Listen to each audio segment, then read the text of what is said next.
The following podcast is brought to you by CDKOffers.com. Use offer code DIESHRINK for 3% off everything on the website and Broken Silicon for 25% off all Windows codes. All right, on with the show.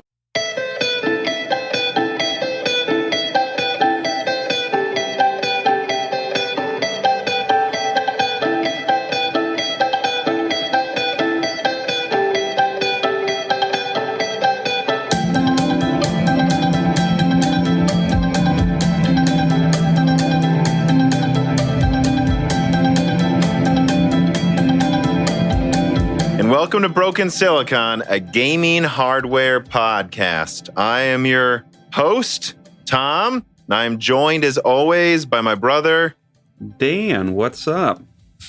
How is, it's funny, I just walked the old Reese Meister, my dog. Her name's Reese. Her name is not Reese Meister, just so everyone knows. And it's funny how it was like 100 degrees last week, and something just today, it feels like it's fall.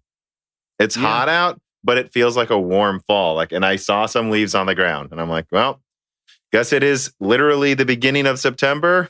It's time to start feeling like fall. I'm getting a bunch of massive temperature variations lately. It's like raining constant, like every other day right now for some reason. So it's jumping between like 90 and 60 degrees on a daily basis. So it's pretty cool. Yeah, there's definitely been some of that here down south, the old South, Peoria, Illinois. Yeah, the South. The south of you, up there in Massachusetts. Not that much south, really. Did I say the south of Massachusetts?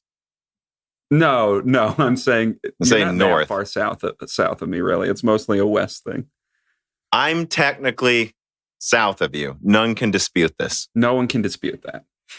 All right, so let's see. We've got a lot to cover here today. I mean, my God, and let me just say this to patrons. There's a lot of reader mail, which again, if you support us on Patreon at the right tier, you can submit reader mails. I was just very liberal with throwing them into the mailbag this week. Don't worry, we have a full mailbag still that we'll get to in a die shrink, and probably some of them even in the upcoming guest, which will be more console focused. This is big old Ampere week, some Tiger Lake and such. Next week, I'm going to hope again, assuming something's announced about the consoles. It's getting absurd, but that's what I'm hoping will happen late, somewhere around next week. And then again, probably right back to Ampere once the reviews start coming out. And yeah. Then after that, I imagine the next guest, I'll try to find someone to talk about RDNA 2 or something. So, but for now, so pretty much all PC gaming. Let's get into some early reader mails here. These is the important reader mails, as usual, to open up the podcast. Dead Fishy writes in and he says, I just like to make a comment that I've been using the screen name Dead Fishy since 1999, far longer than Dan has been a serial fish murderer. And no, Dan did not have a hand in killing my fish, nor me. So he'd like to clarify that. Okay. I won't claim that I killed your fish. I'll make sure to never do that. Well, also, you don't do that anymore. My understanding is you are now a frog murderer. We'll see. We won't know what I am for about a year. The fish killing jokes are probably going to die down at least for 4 or 5 months, though. I'm hoping, though, we can upgrade, right, to me asking you how many frogs you've killed today. Although I want to be clear, I like frogs significantly more than fish, and I said that to Dan.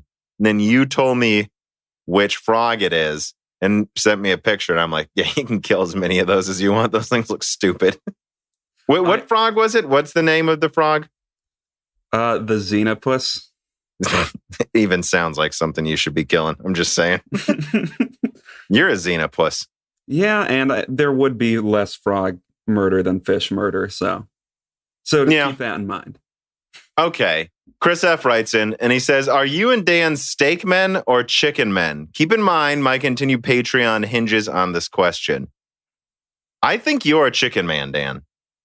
No, I guess I eat it more than steak, but it's also more expensive than steak is more expensive. I like a good steak. But you know what? Let me make an argument here. And I agree. It's usually a more special thing we eat. I mean, I cook them at home, but it's usually not as often. Would you, let's say they cost exactly the same. Would you eat steak as often as chicken, though? Because you can kind of do more, or I feel like chicken you can eat more often and it doesn't get old. Chicken's more of a team player. I would probably still end up eating chicken more often because, yeah, you can do more with it. Okay, that's what I thought, Dan. Yeah, I don't know what I am. I think I'm half and half. I think I'm a hybrid chicken steak man. Anyways, Carbon Cry writes in and he says, Tom, what is your response to the recent UN report denouncing your targeted attacks against my sleep pattern? The report shows clear targeting of my going to sleep time by your video drops. It actually has become interesting where Carbon Cry is in Germany. Every time my videos drop, it seems to be right when he's like, all right, going to bed, and then 30-minute video just drops right when he's there. But it's because I'm editing videos. I tend to be editing them and putting more effort into it. And so they're tending to come out later, not earlier most of the time. Oh, yeah. I guess if you in fact, I'm almost done with morning releases unless it's the podcast. I guess if he's in Germany, then what? If you drop a video like after 5 here, he should probably be asleep. Which it seems like a lot of the big ones, if it's a big video, it seems like mine drop at about between 6 and 9 p.m. Well, yeah, because you want to get them out the day before and not delay it. Yeah. Also be ready if people try to assassinate me on Twitter so I don't sleep for 4 hours while people are like, he won't even respond. It's like, yeah, I'm sleeping. I have a life. I mean, Tom, you need to make sure your life revolves around the tweets.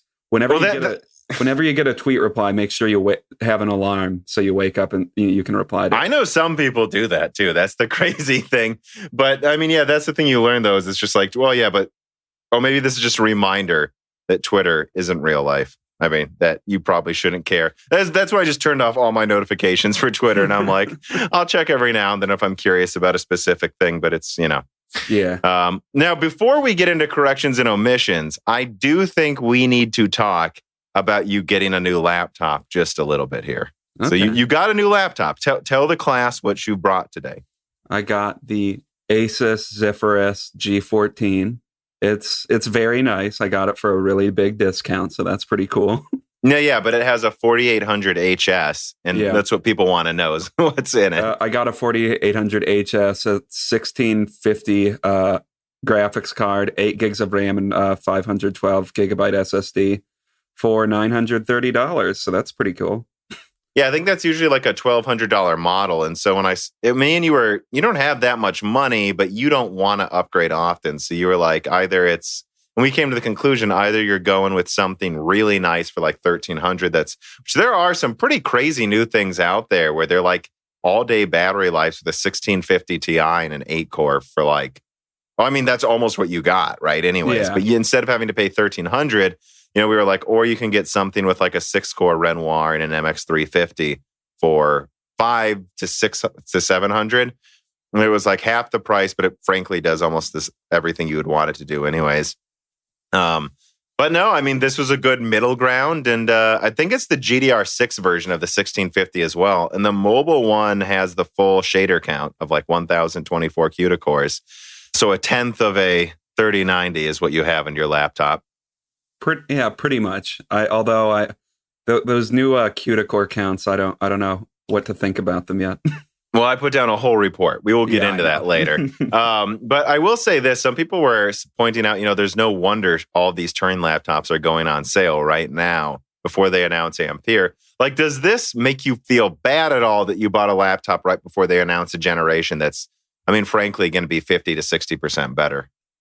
No, not really. Those are going to be way more expensive. And frankly, I needed a laptop. So that's what it comes down to with me for laptop purchases. With a desktop, it's much easier because it's rare you do a full rebuild that it's like, well, I can wait to put one new part in it.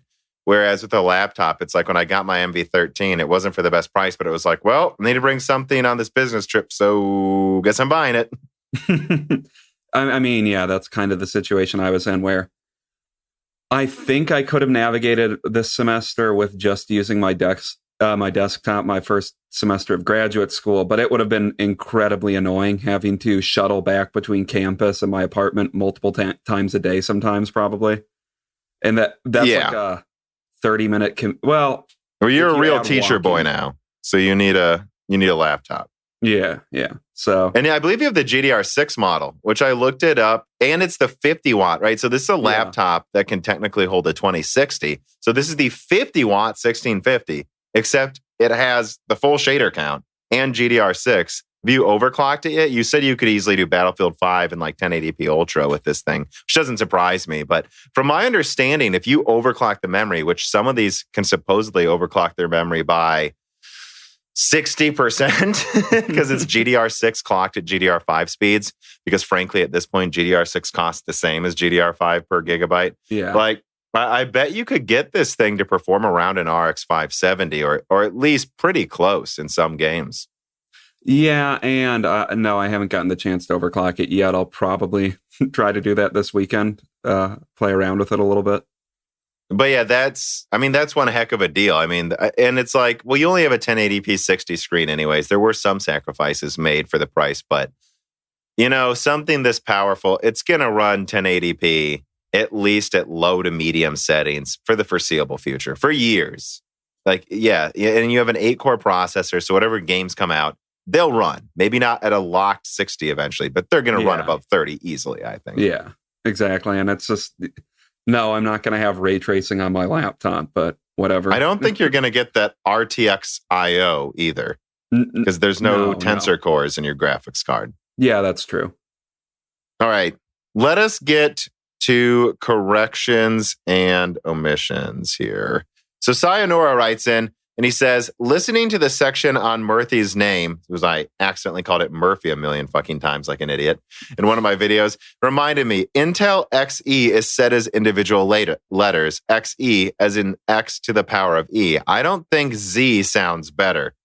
Well, that's not how they spell it, though. They half the time, they just write out XE. So wouldn't you say Z then? Now, see, because Sayonara did some witchcraft to actually put the E to the power of it. I agree, but then it's like, well, no, now what am I calling it? X to the E? I'm not calling it X to the E. That sounds like a nerdy rap song. Yeah, and that also is, if you're saying it should be XE, I mean, if they're showing it as an exponent times, right, it's X to the E, or even if we want to get even more verbose, let's just call it X to the power of E and just kill ourselves. And then we can just jump off a cliff. I don't. Xeon. I don't know. I don't know, Sayonara. I'm not sold on calling it XE. I know other people do, and eventually they'll probably attack me like Nvidia, and I'll change my mind. But Untel, and I usually say Intel instead of Untel. By the way, I've noticed that too, guys. But until then, I think I like saying Z more. It's quicker to say. All right. And I got to give you the deets. I got to move fast, probs all the time. So I got to say Z, baby.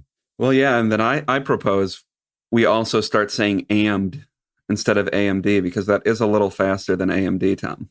All right. So that's just ridiculous. I feel like you're making an unfair comparison that one would argue just derailed my whole argument, though. Okay. Well, anyways, let us get to the final corrections and omissions here. And Keith writes in and says, I just don't agree that a 2080 Ti is 35% faster than a 2080. It's 26% faster most of the time, which means the 3080 being 70% faster than a 2080 requires it to be 35% faster than the 2080 Ti. And frankly, just to add on to him, I mean, it was faster in at least some of the demos they showed. So you could say it was almost 40% faster than the 2080 Ti, which is definitely the highest end of our expectations for the 3080. But of course, I guess those are NVIDIA benchmarks, not real world. So I actually looked into it, and Keith, and I mean, I think you've got a point. For whatever reason, I remember the 2080. See, I have a tendency to overestimate some cards relative to the other, and then underestimate. Like I kept saying, 2080 Ti is only 35% better than the 5700 XT, which it is. Often in some games in 1080p, but I guess in 4K, which again, it's like I don't know why you're gaming in 1080p on the 2080 Ti. It is more like 50%. So, and then if it is 50% better there, then 26 of a card that's 20% better. I mean, yeah, I think you're right, honestly. So there's no way around it. The 3080 Ampere is at the higher estimates of what we expected in performance. Although again, I mean, I saw samples since May that were 60% stronger and So, no, I think when it got 60% stronger, it did have GDR6X though. Yeah. I mean, there were some that were 50% stronger, and that's before they got the new RAM type. I don't know. Do you have anything to add to that? I mean, no, not really. I mean, he also mentioned this. I mean, we didn't really see any benchmarks yet, so I'm excited for the reviews to see how they'll compare to what their claims are for Ampere. Well, did you watch the Digital Foundry paid for advertisement? No, I'm sorry, their video analysis. I actually didn't see that they uploaded anything. Oh yeah. Oh, they uploaded it. It was live the second the Nvidia presentation ended, Dan, and they had a 3080 in hand testing it in their office. Wow, that's really good timing. Yeah, I know. I wonder how they got that. I don't know. There are some people pointing that out to me too. How they said this was paid for in the video, and it's like, or they like said it really quickly, and it's like, yeah, and so then I'm okay to say that it is. Well, yeah, and it has to be pretty much. Yeah, just like their Xbox stuff, but or should I just say Microsoft stuff, based on what I'm told from some people. But yeah, I mean, I don't know. That's the one thing I would say is in some ways. So I mean, here's how I would put it from what Digital Foundry showed. And I don't want to get too ahead of ourselves here, but it's like, yeah, what they showed is they see there were plenty of scenarios where it was only 60 to 70% better. There was somewhere it was 80. You had to like squint to find parts of the best scenarios where it was double the 3080. I mean, so double the 2080. Mm-hmm. And so if that's the paid for showing and it's really only 80% better, it's where I just say, well, let's wait for benchmarks, guys. And they had some really weird comparisons too. Like some of the games, DLSS was turned on. Some of them, they weren't. Some of the games, ray tracing was on. Battlefield, ray tracing wasn't turned on. Why? So I can't help but get the feeling those are some crazy cherry-picked examples they were showing, and they still only got to like 80%. That's why I say I think it's probably closer to, much lower than that. But yeah, well, I mean, I hope we're wrong about that, but I mean, I could see the 3080 being 40% better, and then the 3090 being 15% better than that. I'm just saying, I don't think I would double down on either side here yet, guys. When the cherry-picked benchmarks were less than what they put in the slides. It seemed weird to me. Yeah. Yeah. But we'll get into it. There's a lot of weird things about the Ampere launch. First, since we were just talking about your laptop, I thought we'd actually start with this, and that is story number 1. So, Intel launches 11th Gen Core Tiger Lake up to 4.8 gigahertz at 50 watts, 2 times GPU at Z, and new branding. And quoting from AnandTech, recapping what we learned at Intel's Architecture Day 2020, the standard form of Tiger Lake is a quad-core processor, again, with an updated graphics architecture built on Intel's latest manufacturing process. These new 11th Gen Core processors use 4 of Intel's latest cores built with the Willow Cove architecture, a slightly modified version of Sunny Cove, if we're being honest, found in the Intel 10th Gen Ice Lake processors. These new cores offer more performance than before, peaking at 4.8 gigahertz compared to 4 gigahertz. And I think they hold their boost way more often too. A 20% peak improvement. However, the underlying clock-for-clock performance improvements are minimal, with Intel instead focusing on that frequency gain. And I just wrote down some notes here. I mean, I watched the presentation. I mean, it was the usual cast of Intel characters. I mean, there was a focus, the effervescent, as AnandTech says, Raja Koduri was there. An interesting focus on AI acceleration. It does have PCIe 4.0, but it's almost only times 4. And I believe Renoir has 8 PCIe 3.0 lanes, making me go, oh, so it really doesn't even really have much of an advantage, actually, there. Yeah. And then it does support LPDDR5, which I heard, of course, too. And then the GPU is stronger than the MX350. And they didn't show great benchmarks, but I frankly believe them. It was about 10 to 20% better than the MX350. And there were also some hilarious quotes I pulled, though, Dan. And I do want to quote some of these. I heard world's best processor. This one's my favorite one here. This is the best Intel CPU Intel has ever built. Okay. Yeah, and that's not a misquote. It's like, how many qualifiers can you put? It beats the imitators. I hate AMD imitating making good CPUs. I hate all of those imitation CPUs that we're seeing in desktop, like AMD, nothing else. There's no Intel imitator. VIA, Yeah, they should have just. No, I guess they should just start putting all of their slides comparing their processors to VIA and pretend AMD doesn't exist. That would be awesome. That would be awesome. It says people don't use PCs; they try to get stuff done. So we don't want the PC to get in the way like our imitators do. I don't even know what that's supposed to mean. Today's Intel's third major pivot in marketing too, embracing the future of our iconic brand. How many numbers can we add to our names? They didn't say that part. This is a new era for Intel and a new marketing campaign with partners. It does seem like they have a lot of new marketing people. I don't really like the new look of their marketing i7 Evo thing. Do you? It looks like if Squarespace made an example template and then they use that to make Intel Evo Core i7. I'm not trying to bash Intel here, guys. I really don't like this new graphic. No, it's really ugly. There's just like a bunch of weird clashing colors on it for some reason. Yeah, they're not shiny. I miss the shiny. It seems just kind of bland, almost like a 90s look. I don't know. It feels like they're trying to sell this to a Midwestern auto insurance company for their. Links are in the description, guys. Yeah, I agree. That's the thing is, so they have clearly a lot of new people in their marketing team, but when I hear things like the imitators, people don't use PCs, they try to get stuff done. This doesn't tell me this is any different than what my sources were telling me Intel's been like for the past 5 years in terms of their marketing team.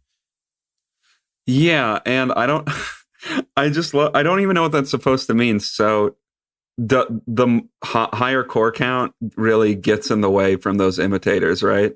Yeah, they're imitating our strong cores. Look, I think Tiger Lake actually looks pretty good. It seems like it has something where it might even be. Well, it's not going to be next to an MX450, I don't think, which we'll get to in a second. But I think it is still, almost halfway there between the 350 and the 450, considering the small bus that they're continuing to put on the MX450, even though it's Turing-based. And so, I think it'll be fine. It has DDR5 or LPDDR5, so that should be good for the bandwidth there. And I think the CPU looks pretty powerful for it being a quad core. But I don't know. If I really break it down, it's like, yeah, you've got graphics that are like 20% better than AMD's best graphics. Okay, and half the cores, but the cores are like 20% better, kind of. Really, you don't have a PCIe advantage. I don't know. It doesn't seem like, it seems like in certain use cases, this will be really good in like the ultra compact ultrabooks, but that's about it. It will be good for a lot of college students, I'm sure. I guess I still just really think it needs 6 cores. 4 cores isn't enough at this point. I agree. It's like even if they're 50% better than the cores in my quad core laptop, which I don't think they are, no, it just gets bogged down. You need more than 4 cores these days. Unless they're at like 8 gigahertz, then maybe you'll make it. Well, they are at 4.8 gigahertz, so there is an 8 in there, Tom. Good point, Dan. Huba writes in and he says, hi, my question is for Daniel. Given how effective Apple and AMD have gotten in keeping up with Intel and single core performance, maybe he meant Daniel Nenny. Okay, that makes more sense. I was like, why is he targeting this at me specifically? Well, whatever. We'll just try to answer this. Given how effective Apple and AMD has been at keeping up with Intel and single core performance, do you think Intel has been keeping higher IPC designs hidden away off the table, or have they just been slacking since they were basically a monopoly? Oh, definitely the latter. Yeah. No, Intel has no secret designs that are hidden. That's what the secrets that they had were Coffee Lake. Coffee Lake was going to come out a year later than it did, or at least almost a year later, and they rushed it forward, out as quickly as possible to compete with Zen 1 and Zen Plus. And the same is true. Ice Lake was sitting there for a while, but it wasn't, they were just kind of dragging their feet because it was a monopoly. They finally fixed their 10 nanometers. It's not fixed yet, really.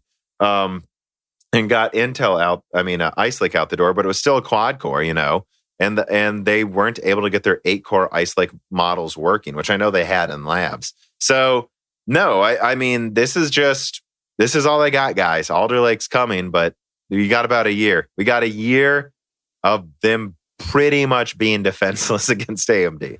I mean, yeah, it's like, what's the point? So we'll lose our market position for 3 years so we can really surprise everyone when we come back strong. It's like, no, they're not hiding anything. It's just all they're like is hopefully their next big hope. Hopefully that can get them somewhere. But yeah. All right. Story number 2. Nvidia quietly launches the GeForce MX450 with PCIe 4.0 support for laptops. And I'm quoting from PC World. The latest GeForce MX chip, Nvidia's Rodney Dangerfield of GPUs, because it doesn't get any respect, got the disrespect it always does and was dumped unceremoniously on Nvidia's website without notice or press release on Tuesday. Don't even go out the front door. GeForce MX450, we don't want anyone to see you. Even though this is Nvidia's first consumer mobile GPU to claim support for PCIe 4.0. Besides PCIe 4.0, the MX450 will offer both GDDR5 and GDDR6 memory. Tom's Hardware is skeptical the chip will even have PCIe 4.0 despite the claim on Nvidia's page. Any apparent utility for this low-power GPU isn't clear to us.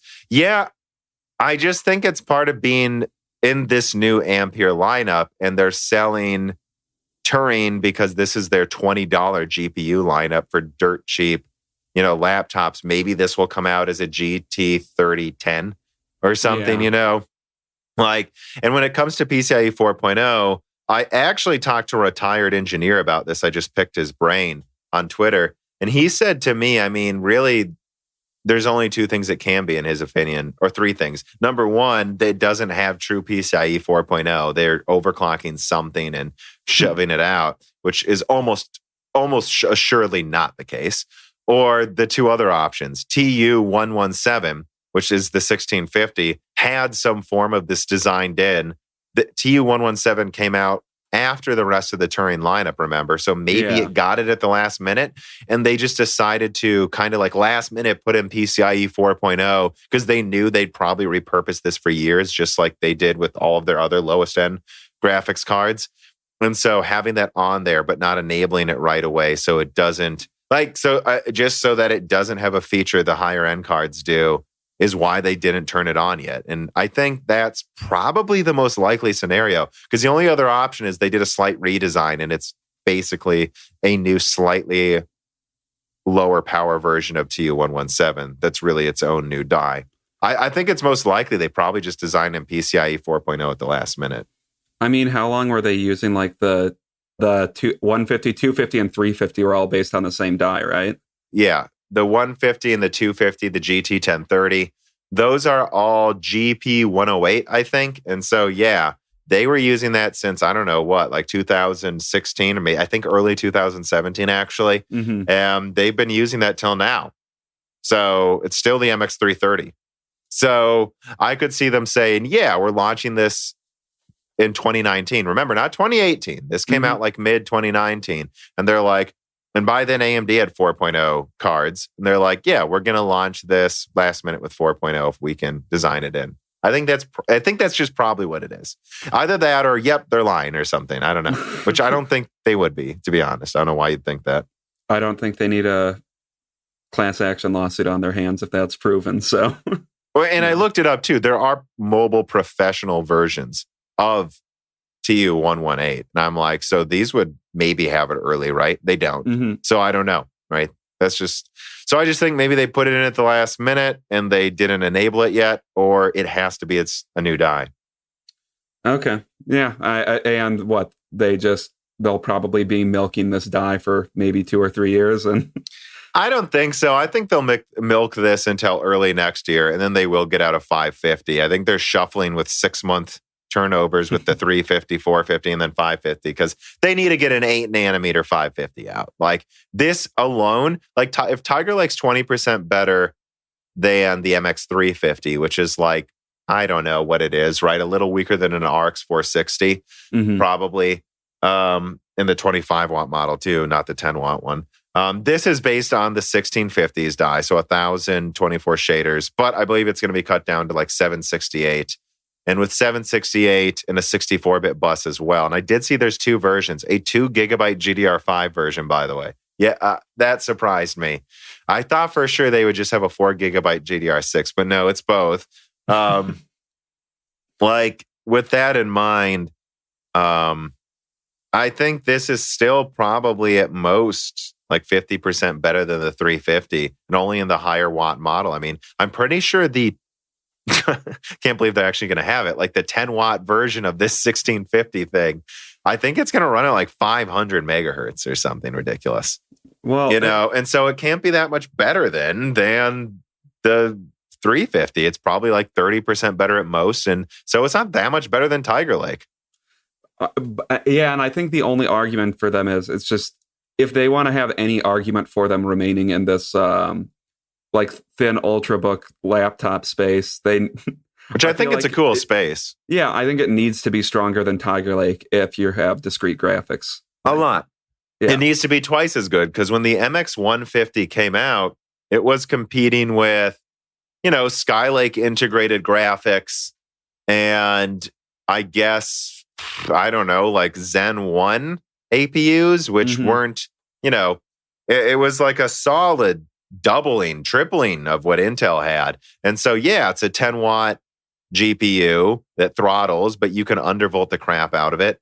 And then you get a 10 watt graphics card that performs, at the time, not as good as maybe even a launch Xbox One, but close, almost a GT 1030. So pretty close. No, actually, it would be. It would be about as strong as an Xbox One. And, for 2017, that was pretty sick to have in a netbook, And I think they could do that again if we're looking at, I think, like a 64-bit version with 4 gigabytes of GDR6. I think they could make another 10 watt Ampere. I don't even know what it would come down to then, probably with like 1,000 Ampere shaders. That's good. I think it could do it. I mean, yeah, depending, they're going to have a low end. I guess we'll see more about what the low end of Ampere is in the coming months, though. Yeah. Well, that brings us to a reader mail. Amiable Chef says, I see these big performance jumps for Ampere and RDNA 2. We are less than an hour away from the Nvidia event. Oh, so he wrote this right before the event. And can't help but wonder what it means per performance jumps a generation or two down the road. Is there an upper limit on GPU performance gains gen to gen for the next few years? If not, why not?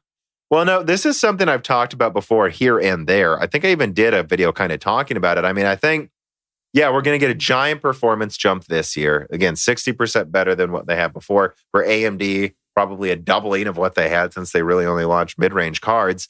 And then I think with RDNA 3, they're going to go 50% better than what they had before. Like I do. I think they're going to add some 3D stacking, separate out the IO die, and it's going to be on 5 nanometer. And that they should be able to do something 50% better again. So, I mean, I do think late next year or early 2022, AMD will have cards 3 times as good as the 5700 XT. And then I don't think Hopper, NVIDIA's not stupid. They'll want to compete with that. And then after that, I don't see why RDNA 4 wouldn't at least be decently better. I would assume a jump not as big, but I don't know. Maybe they'll, master 3D stacking and it will. So I think we're going to get decent performance jumps for another 3 years. And that's looking at something, we'll get to a point where they're like 4 or 5 times better than where we are now. And then in 5 years. And I think there is where things will slow down because that's when we're at like 2 nanometer or something. And once you hit that is when we're going to start slowing down unless, again, though, I don't know, 3D stacking chiplets. I think we have competition again from a lot of companies. And I think we're looking at, again, I was listening to Hardware Unboxed talk about their response to the RTX 3000 series. And they're just like, for people that are like mad they're selling their cards for half price after 2 years, this is how things usually were for decades. And there was just a lull the past few years. And for some reason, people thought that's how things would always be. And that's clearly not what happened. I mean, yeah, I was going to say, it seems like a lot of the time there's these boom bust cycles, but I think it was just, we were in like not 10 year, but like, I guess you could almost argue 10 year, but like a 5 to 6 year dip where just nothing really happened. And now TSMC seems to be coming out with a new node every other day. And they're navigating around issues with transistor counts by now just having new types of cores. So we used to just have shader cores, and now we're moving back to those like more specialized cores again, like ray tracing cores. So tensor cores and and here we thought I thought we never go above 8,000 CUDA cores in a mainstream product, or at least it would be a while before we did. Well, here we are, 10,500. So and we'll get to it. It's not as simple as you guys think, but they're cores. They are. I don't know. And you could argue that you should really be looking at compute units and SMs. And if we are, we're only at 80. So you could almost see them scale to, some pretty insane. At this point, though, you almost argue if you should even call them CUDA cores. They're almost really parts of like bigger cores. Well, yeah, that would be like 16 or 17,000 if it got all the way to like 128 SMs or something. But yeah. All right, so let me go to another reader mail before we get into that. Benny Berlin writes in, and he says, so Tom, which NVIDIA Next Gen 3000 cards are you recommending for people with CPUs like the 6600K, the 6700K, 7700K, the fast-clocked Intel quad cores?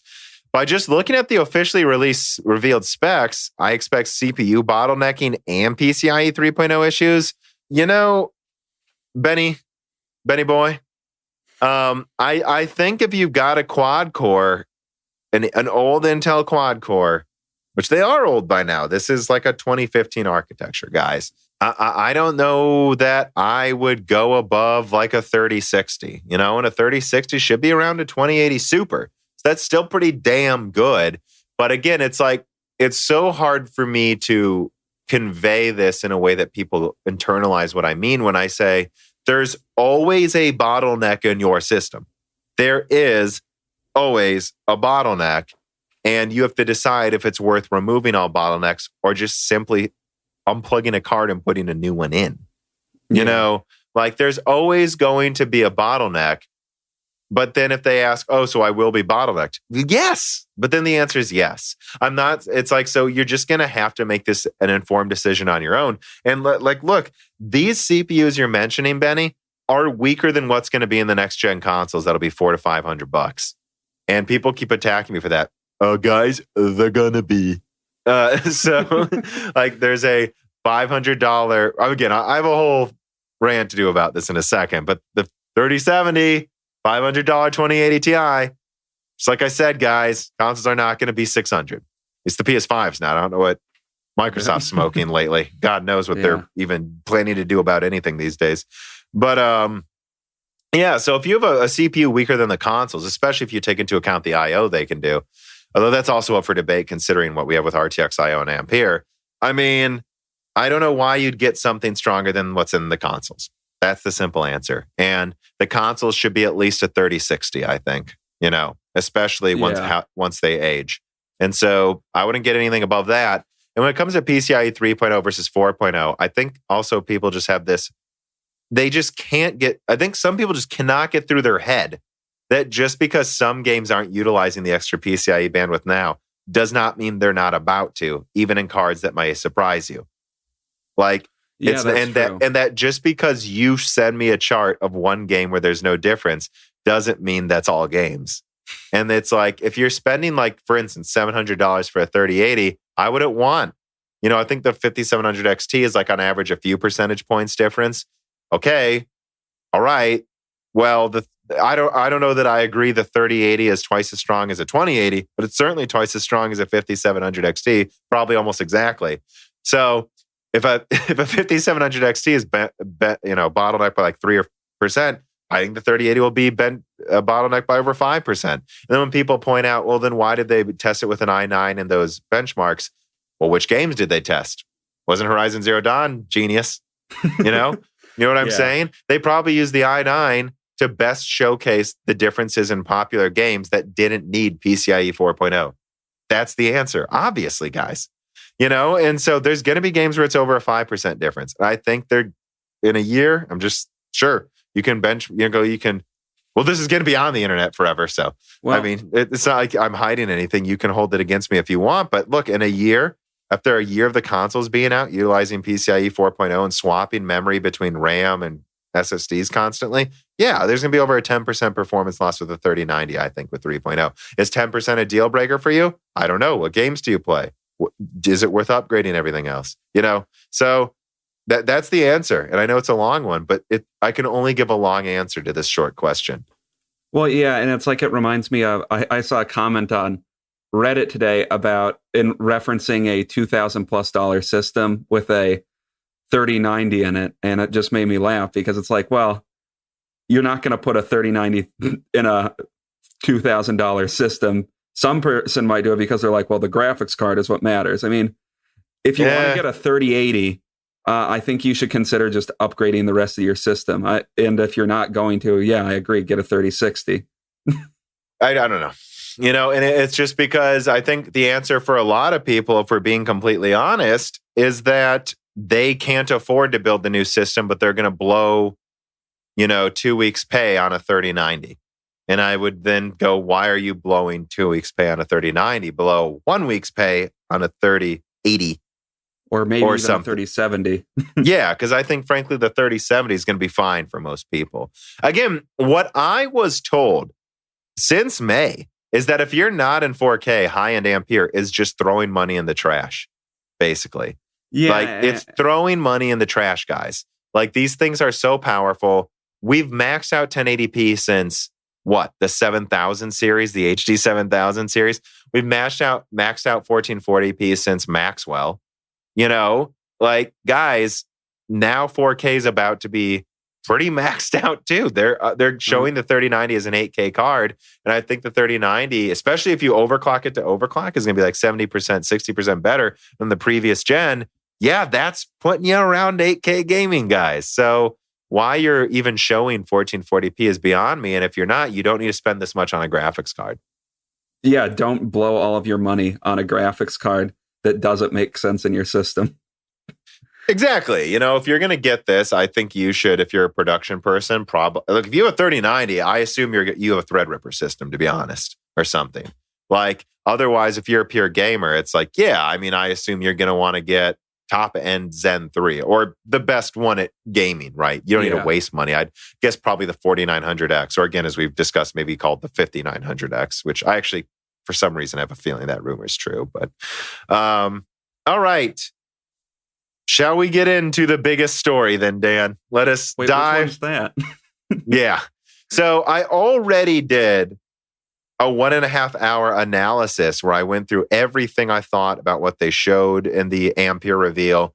But I have more notes here. I did a whole write-up in my own summary of what they showed. And then we have multiple reader mails and extra things I've learned, again, since Tuesday. I've learned more since Tuesday. So let's just get into this. Story number 3, the GeForce RTX 30 series, the ultimate play. All right, here we go. On September 1st, Nvidia finally revealed what everyone had been waiting for, their next generation GPU lineup. Not just PC gamers, but tech leakers also waited on bated breath to see how wrong they would be, frankly. And some were much more wrong than others, unfortunately. When it comes to the debate of how good Ampere was, the answer was a lot more than 20 to 30% better than Turing, as some people speculated. And in fact, it would be on a nanometer node, as tech leaker Copite7 Kimmy stated. It would also include incredible features like mind-blowing ray tracing performance, PS5-like RTX I/O with massive power consumption, as Moore's Law is Dead exclusively covered months ago. In fact, when you boil it down, most of the important things covered by yours truly rang true. They're rolling out at $1,500 for the 3090, $700 for the 3080, and $500 for the 3070 by mid-October, confirming the release points I was told. These are price points that are more aggressive than anything we've seen, arguably since Kepler. Though it's called the 3070, it uses almost the full 104 die. It has not been this cheap since Kepler, or at least Maxwell. All of the performance and software features we expected, basically, and limited availability in a rushed launch from Samsung's foundries. In reality, when you boil it down, just the tech specs are really what should have surprised everyone. The performance is what was expected, although definitely at the upper end of the estimates. All right, Dan, let's see here. That is Let me just, before I get into a few of the nitty gritty stuff here, that's my summary. That's what I wrote. I think that's a pretty good write-up. But what did you think? We didn't talk until really late last night and only briefly. So you really got to absorb the info on your own. What was your impressions looking at it? I would say I briefly alluded to that. The doubling essentially of CUDA core count is, I'm curious how dubious that claim is. I think you referenced that in that live stream you did. I haven't gotten the chance to watch that, but it looked overall very impressive to me, assuming everything they're showing isn't super biased towards NVIDIA. I mean, regardless... I think you can assume half of it is, but I feel like I'm pretty good at seeing which parts are real. Regardless, I would say I think you're pretty much getting a 2080 Ti for $500 in the 3070. That'll use a bit less energy and have better ray tracing. Oh, yeah, that's true. Because what was that supposed to use? Like 220 watts? That's what I've been told. I honestly haven't checked. Again, it's at a certain point, it gets hard for me to remember what's rumor and what's public. Yeah, that's true. The 3090, it looks massive. I think it might justify the $1,500 price point. I want to see reviews before I completely... It's the most justified a $1,500 NVIDIA card has been in a while, That's a good way to And I mean, it. like, what are you going to say? This thing, I think, will be a true 8K 60 gaming card. So... Yeah, I mean, it's a little funny. I like they did have a bunch of like fun little graphics where they like showed the shooting star for the price performance thing. Like the 3080 turned like showing how much the price performance had decreased. And it's a little funny because it's like, yeah, but the reason price performance got so out of hand was because you guys were price gouging for years. But I'm glad to see the 30. It seems like all of them are the most justified prices I've seen from NVIDIA in years. I mean, I think this is the most justified pricing since Maxwell. Yeah, I agree. And I was hoping for slightly better ray tracing performance than what they reported, but we'll get into that. They didn't really show it, in my opinion. Yeah, they didn't show it that much. They just said like 1.7 to 2x better, pretty much. But they didn't even really show what they were talking about. So again, that's true. Remember what I was told in May is that it's like 3 times better than a Titan RTX. So it's like, okay, so what does 1.7 mean? Does it mean the 3090 is only 70% better than the 2080, than like the Titan RTX? If so, that's a letdown.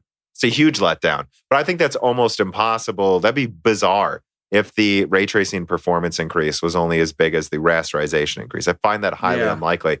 I'm guessing it means 1.7 per SM, meaning that it is triple Titan RTX performance, meaning 4K 120 ray tracing may be here with proper settings. We're still not quite to the point where we'll be, I think, with... Again, I might wait for RDNA 3 or Hopper because I think those GPUs will be so wildly saturating 4K and ray tracing that it's going to be back to the good old days of like my 7970 of just no drama, cranking just everything up. Everything to ultra. Yeah. Yeah, and I agree with that because like the marbles, that marbles demo thing they showed was weird. They're saying 1.7x better, but it's like they said, and this is to compare to the old marbles demo on Turing, where it was 720p versus 1440p on Ampere, 25 versus 30 frames per second on Ampere, and the Ampere demo had way more unique light sources. So I don't know where that math comes again, out. what I've been told, if I'm being honest, I'll be honest, I downplay it sometimes because I don't want to be wrong, but I've been told it could be up to 5 times better in some scenarios. And that marbles demo certainly looked like it. In fact, Mango Bandito writes in, just like you guys can if you support us on Patreon. He says, seeing the marble demo run on the 3090 and an i9 and hit 1440p 30 FPS, it did seem to drop noticeably when the marble hit physics or move fast. Do you think it can be compared to the Unreal Engine 5 Desert demo, considering the demo was a brand new engine and running on PS5? I think that's a completely fair demo because if we were going to apply the same logic Xbox fanboys did to the PS5, we would say, see, 3090 can only do 1440p 30 frames a second. Right? Oh, and how vindicated was that point I made before now, guys? When I said the reason they did 1440p 30 was because they were trying to show off assets and textures, geometry. Mhm. And they know over the internet, 1440p 30 is effectively the best you can stream. That's why they would have chosen it for the Marbles demo too. And you know how much better it was? It was moving at 4 times the resolution with more light sources compared to Turing. I don't know, guys. To me, this sounds like, can I be honest? I was thinking about this. I'm almost wondering if they're downplaying the ray tracing performance for now because they know how bad it looks that Turing sucks at it that bad. Yeah, I don't know. Like, can imagine if they just walked out and said, your 2080 Ti is worse than a 3050 at ray tracing? Because what if that's true? I mean, that's what we've been saying forever is you're not getting it on the ground floor of ray tracing if you get Turing. You're under the stairs with Harry Potter. There's spiders all over you. Yeah, you're in the house, I guess. We'll say you're in the house. Yeah. But you're not at the ground floor. And no, don't quote me. I don't think the 3050 will be better at ray tracing than a 2080 Ti necessarily. But I think the 3060 could be, and that's going to be like a $400 card. I see a lot of people saying 450. It's like, no. It could be even 350. I would guess 350 to 400 for that. Yeah, I think maybe 379 or something. And it's going to be an 8 gigabyte card. It could be 350, honestly. And I think that's their console killer. Really, just a console GPU for 2/3 the price of a console. That's just about, by the way, where you price it, where it's people who already have a decent PC get that instead of a console, depending on the games they want to play. Mm-hmm. So. Yeah, I mean, I think that demonstrates it right there. And I think that is a perfect comparison to Unreal Engine 5. But, I don't know what else to say to 2080 Ti, or I actually forgot to read this in my write-up. I said, finally, 2080 Ti's are being thrown onto eBay like hand grenades, losing half their value overnight, and prices are continuing to plummet. I mean, that sucks. I don't know what else to say to that for the people that own 2080 Ti's. I don't know what to tell you. I've been saying for a month. Actually, my that video I did, sell your 2080 Ti before RDNA 2 and Ampere kills it. That video's got over 300,000 views now. Like, it's skyrocketing, and they're like, dude. And it's just so weird for me how many people were Nvidia fanboys and yet would say, I don't need to sell my 2080 Ti and Ampere is going to kill RDNA 2. I'm like, well, if Ampere crushes RDNA 2, your 20 Ti is fucked. It's fucked, buddy. And Brock, one of our best friends was asking me, if I could see the 2080 Ti's racing to the bottom and then bouncing back up in price. And he's like, what price would you get it for? And I was like, oh, it'd have to be $300 for me to consider it. And then I could see it as a placeholder GPU, I guess. I don't know what reason you would have for getting it right, for getting that specific. Well, he said if it was 400, because he doesn't know what availability is going to be, and it would be, better than his Vega 64. And I'm like, well, true, but I'm just saying I would get a $350 or $400 3060 before I get a 2080 Ti. It's probably going to use, 2/3 the energy, probably have about the same ray tracing, maybe a little less performance, but it's going to have all of these new features too. Mm-hmm. Like, I'd rather have a 3060 than a 2080 Ti. So what does that tell you the 2080 Ti should sell for online? Yeah, that's true. And I guess speaking of features, the other thing I'm really interested to see how well this performs is the RTX IO. Yeah, I mean, that looks, and again, it's funny, before the release, the one thing I said over and over that I wanted to, that would really make me feel the most vindicated about my sources is if that was there, what I called NV cache and tensor memory compression, which I believe tensor memory compression is clearly in it to some degree, because I don't know how else the 3070 with the same bandwidth of a 2080 is getting 2080 Ti performance without some accelerated memory compression. I just don't think they're hyping it up as its own thing. It's just part of the architecture. And, seeing RTX IO is when I was like, see, there it is. Now I know for sure which of my sources are good and which aren't. Yeah, that's true. And it's just, I'm curious if it will do this as well as the PS5 is claiming to, because if it does, it's kind of funny, like this constant discussion we've had now of, well, how will PCs get around the IO better IO that the PS5 and Xbox Series X have. And what if Nvidia just comes out immediately and we also have this on Ampere? Well, again, and that's something that makes me laugh as well, is the people saying that, oh, now console's crushed. It's like, no, what they just announced is they have the same thing a cheap console is going to have. Like, I don't know that I put the word crushed. Also, do we know how well it can do? It said theoretically up to like 24 cores worth of IO performance. I'm like, yeah, if that's all it's doing, like that's not doing ray tracing and DLSS at the same time, guys. RTX voice also gets a performance hit if you're using RTX voice at the same time. Yes, the tensor core. So it's like, no, what I think they showed is effectively with also brute forcing your other components in a PC, you should be fine. Again, what really worries me for PC games is they're like, see, now there's not going to be any awkward period for PC. It's like, not everyone's going to have a 3080 at launch. Like, the problem I have with porting PC games is how they're going to balance having this run on everyone's 5700 XTs and frankly GTX 1080s they'll still own. When it's because the availability of Ampere is going to be nothing basically until Q1, from what I'm told, and maybe even onwards. Samsung's yields are terrible. Like I'm like, again, think Radeon 7 numbers for the 3090 at best, and combining 3080 and 3070 numbers like a fourth of what you would expect from a launch. Like these are going to be in demand, guys. Yeah, I mean, and I guess a big issue I think we'll see on PC. It's not like there's the games on PC are still probably going to balloon in size for a while, or maybe they never will stop if this doesn't become a widely adopted solution on both AMD and Nvidia, or an AMD-like system that compares to RTX IO. You're still going to see really big game sizes, I think. Yeah, like you said, the 5700 XTs will still exist. Yeah.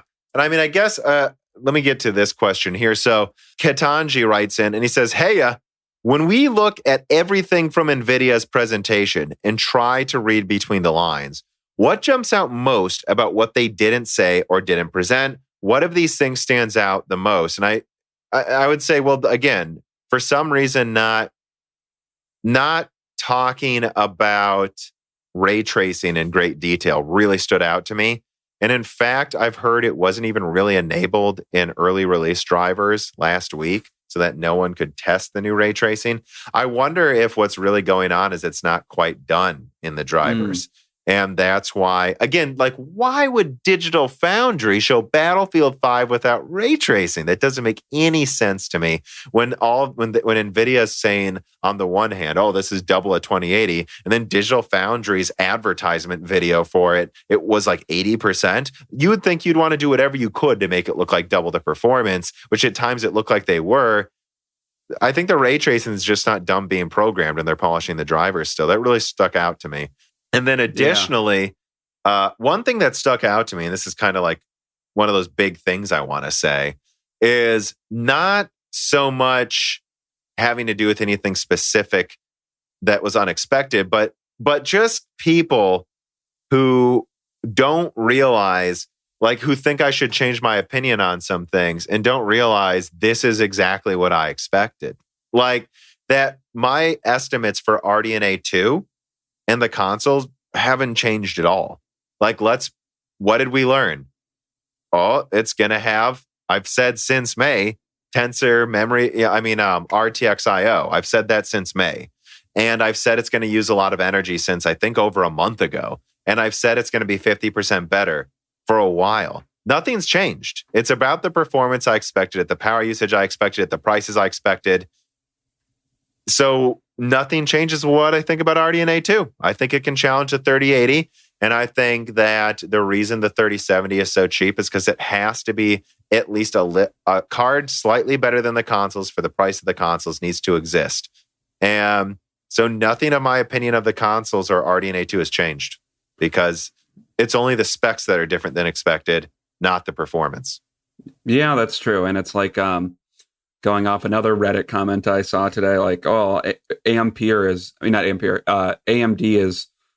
screwed with these prices. And it's like, I think you're reading between the lines the wrong way. This, to me, suggests that AMD is going to be very competitive with Nvidia this generation. Now, what does that mean? Does that mean it takes the performance crown? Probably not. Probably not. But Jensen Huang himself said the 3090 is not the flagship GPU. It's the 3080 is the flagship.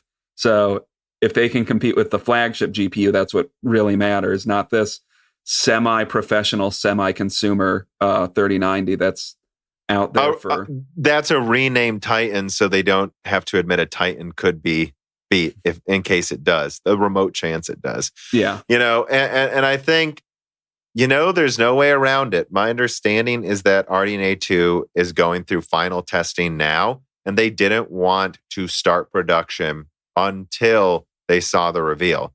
I believe AMD is just waiting to put the final tweaks and start production because they don't want any leaks getting out before they can completely prepare what they're going to do. And if they started production, all the leaks would come out. So, yeah. And they know there's no rush because there's going to be no availability of Ampere anyways this fall. So at the end of the day, guys, what this should suggest, and it's funny, I saw Hardware Unboxed came to the same conclusion, is AMD's got something up to the 3080 at least. Otherwise, they wouldn't have pushed these cards to such high power usage at these aggressive price points. They just wouldn't have. I mean, yeah, they don't need to unless AMD has something to compete with the 3080. Yeah. And I guess the last thing to get into, or one of the last things to get into about Ampere is actually the CUDA core count. So that was something I didn't actually cover in my live stream because I wasn't quite sure what was going on there. And that was a big surprise. That popped up there, and a lot of people, even some prominent leakers, openly tweeted, those are fake, that has to be marketing. And they were like, no, dude, it's real. Like Nvidia responded. It was like, oh, I guess that's right. You guys are smart engineers. But what you guys got to understand is a couple things. So I was directed to this by a source of this is the explanation, because technically the gaming Ampere white paper isn't out yet explaining everything. But I was going to try to summarize it, but I'm like, it's only a few paragraphs. I'm just going to read this. Links in the description. So this comes from someone that I'm told knows what he's talking about. One of the key design goals for the Ampere 30 series SM was to achieve twice the throughput for FP32 operations compared to Turing SM. To accomplish this goal, Ampere SM includes new data path designs for FP32 and Int32 operations. One data path in each partition consists of 16 FP32 CUDA cores capable of executing 16 FP32 operations per clock. Another disk data path consists of both 16 FP32 CUDA cores and 16 Int32 cores. As a result of this new design, each Ampere SM is capable of executing either 32 FP32 operations per clock or 16 FP32 and 16 Int32 per clock. All four SM partitions combined, therefore, can execute 128 FP32 operations per clock, which is double the FP32 rate of a Turing SM, which is their compute units, guys, or 64 FP32 and 64 Int32 operations per clock. Doubling the process speed for FP32 improves performance for a number of common graphics and compute operations and algorithms. Modern shader workloads typically have a mixture of FP32, and he goes on and on and on. But yeah, what he's basically saying is double the math throughput required doubling the data path supporting it, which is why an Ampere SM also doubled the shader memory, the L1 cache performance, and the FP32. So it is, the people in the know say it is fair to say it is that many CUDA cores. Well, and it's like, what's the formula for teraflops? It's like clock times core count times 2, I think. I mean, if it does that, then yeah, I guess that's a 36 teraflop frickin' card. Exactly, which we're getting close to what should be capable of photorealism according to most estimates. Frankly, it should be, depending on the frame rate. So yeah, I mean, that's all I got to say, guys. These are real. Having said that, I've also looked at the math some other people have done, and I'm just going to cut to the chase. An Ampere CUDA core is at least 33% weaker than a Turing one. So if you compare IPC per CUDA core, They've lost a lot of IPC to pack in these many cores. And it's not clocked that much faster anymore. Additionally, what you really should be looking at is SMs, right? And what do we know? GA102 has Ampere, top gaming Ampere, has 84 CUs. Turing had 72. Volta also had 84. RDNA 2 should hit 80 CUs on a superior node, guys, bringing it full circle to why I don't think we should underestimate RDNA 2. I think 80 should be enough when they're like at least half a node ahead of Nvidia. Again, especially if they put the top die on 7 nanometer EUV, they're a full node ahead of this. Yeah. And let me comment on that too, actually. I almost forgot. So I did a video where I hypothesized maybe it is just 7 nanometer partial EUV from Samsung or some hybrid node. I'm told it is a hybrid node, but it is a hybrid of basically, it is a custom node, but it is a customized version of the 8 nanometer. Kopite was right. It is a customized, it's not the one we had before. It is a customized one to be more dense, but it isn't the 8 nanometer node. It is not an EUV node. It is not 7 nanometer EUV. I was wrong with that speculation. So I just want to clarify that too. Oh, okay. Yeah, and also I guess the last thing I was thinking about, which was a discussion that didn't make too much sense to me, was is this quote unquote 7 nanometer when is Ampere going to be advertised as on 7 nanometer? I don't believe so. They're not. In the slides, they were advertising it as 8 nanometer. What was it? A custom 8 nanometer Samsung node. So I don't understand where that discussion started from, but it started from AIB is announcing it 7 nanometer. So that's the thing too and in fact, I even tweeted that before, but I did delete it, guys, because I was told by AIBs with official slides that it said 7 nanometer. So this is a story I decided to do a live stream just to get through what I knew now, because I'm going to have to do more videos probably, potentially where I get into this, where I think NVIDIA intentionally told AIPs the wrong CUDA core count so people wouldn't know about the massive SM IPC increase, because that's what we should really be talking about, right? Yeah. And nor would they know that it's on what node it's on. And it was an attempt to both get misinformation out there and also suss out which one of their people are leaking. And AIBs aren't happy. They had to redo some boxes, just so you guys know. They're not happy. What I can't remember which AIB leaked it, but it's an AIB essentially just posted a graphics card recently, and it's this is what it is. So yeah. I get why Nvidia wouldn't want to reveal what the actual specs are, because AIBs are really fucking leaky. Yeah, I mean, and Asus even after the release put out a press release with the wrong CUDA core count, so they were misled that far into it and didn't realize they still were putting out misinformation. Wow. Yeah, that's kind of crazy. It's hilarious. And so, yeah, I mean, I guess the last thing I will say about, just general things I wanted to get through is you guys have to remember, I've only been doing this really for a year and a half. I mean, you can say 2, I guess, not even 2 years. It's not even 2 years though. It was the most you could argue is really late 2018. Oh yeah, I guess that's true. So, and that was just talking into a phone, So I think and I really still think that the official start was basically when Broken Silicon started, or maybe when I did 10 years of being a PC gamer in March. So it's a year and a half of me doing this, let's just say. And that's one cycle of leaks or two. As I go through more cycles, the sources I have get better because I know which ones are real. And I get better sources because people notice me and I'm able to get them to actually talk to me easier. And additionally, I get better at looking at the info and knowing, you know what, when it comes to it, this source really only knows these things. I should ignore what he says about this stuff or something. Mm-hmm. I get better at knowing which sources can even know things. So that's the one thing I would say is I feel pretty vindicated though about getting RTX IO correct, the performance correct, the power usage correct, the launch date and pricing correct, the things that actually affect your wallet and your decision making. And that it's just unnecessary to guess at specs you're not sure of. And that a lot of the things that would be wrong in my videos were me guessing at a node that almost no one could get correct, or putting in CUDA core counts for no reason that every other leaker got wrong. Like, I should just look at my own sources info from now on. And now I have the good ones. Now I have decent ones. So I just want to say that too, is realizing like, I couldn't even be sure of which sort, like now we're finally there. Well, like where I know how to do this. The AIBs didn't even know what the CUDA Core counts were. So, well, that's another thing to say too, actually. I forgot to mention that. Like, if your sources are AIBs, I hope you have other people, because I don't know what to tell people, right? Like, seriously, AIBs were just intentionally misled by Nvidia. And I know some tech tubers are doubling down on information that AIBs are telling them from AMD. Are you really going to make this mistake twice, some of you?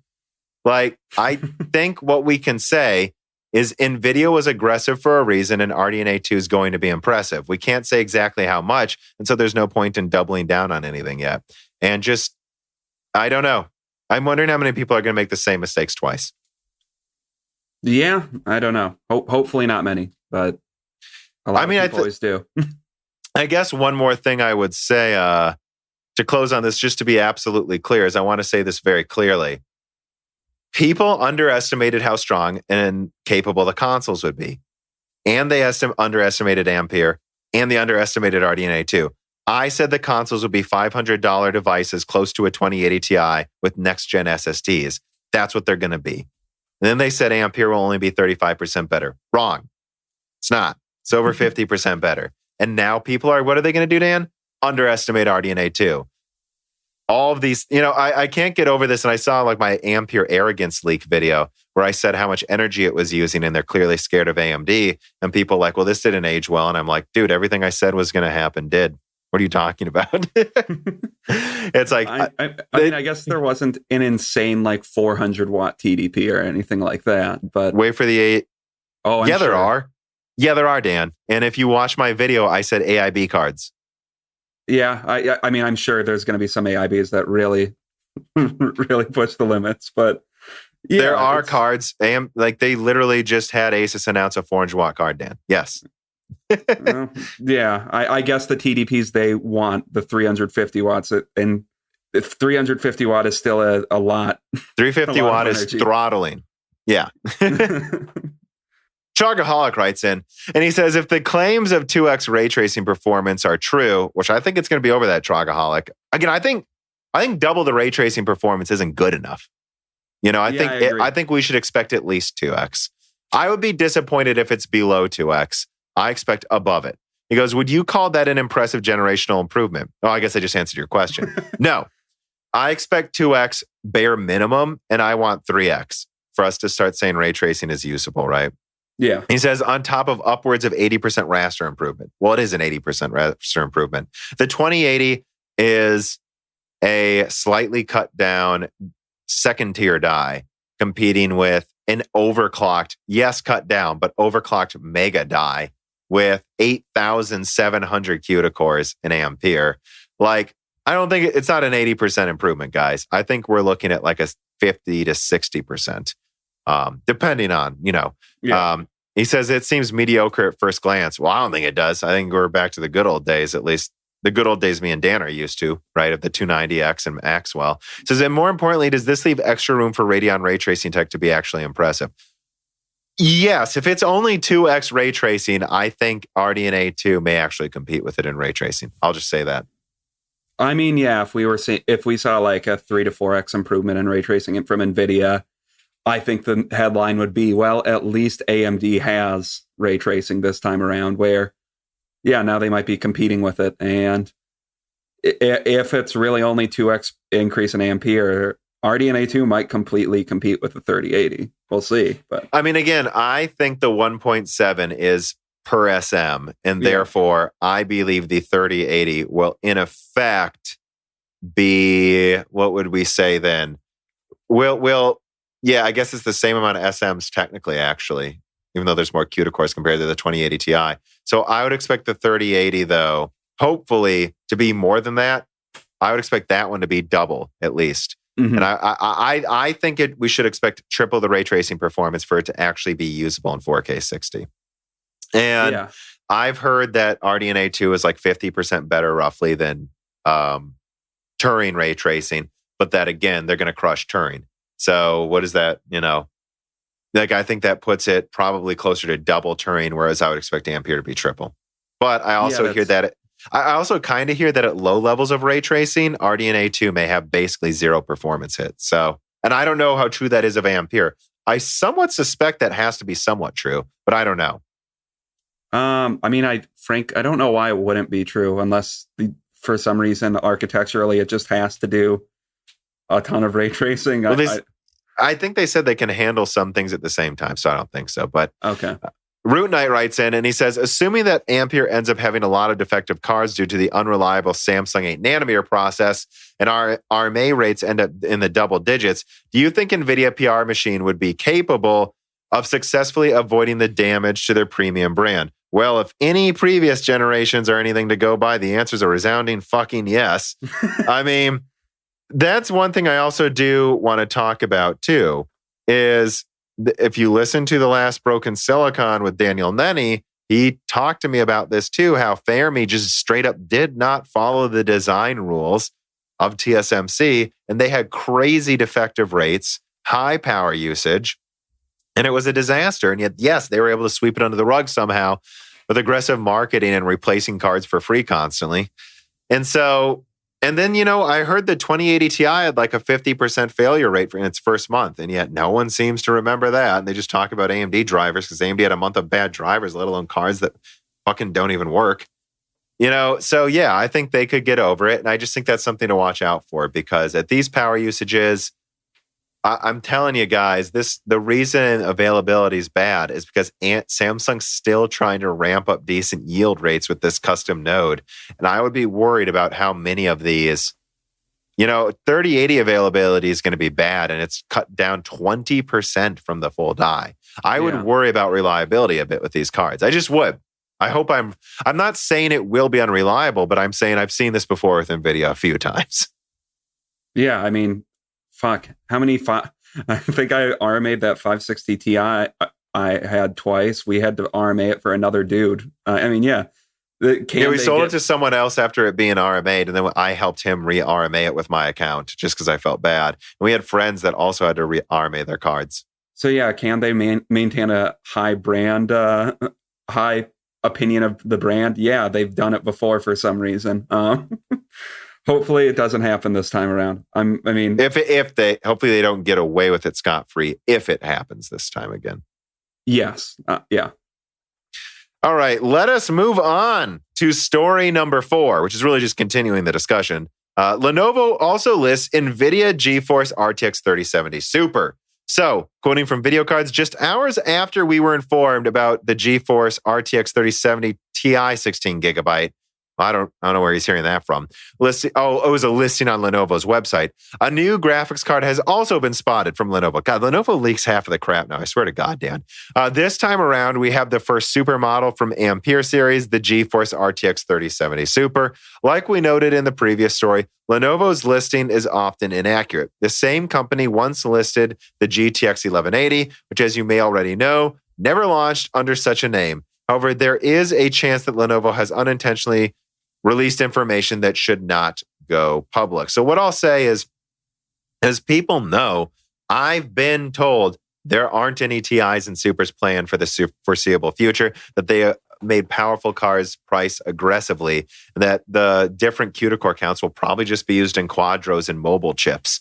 So if they are accidentally listing these, which again, they listed a GTX 1180 before, it's almost like, what, is NVIDIA asking them to fuck with people? Maybe.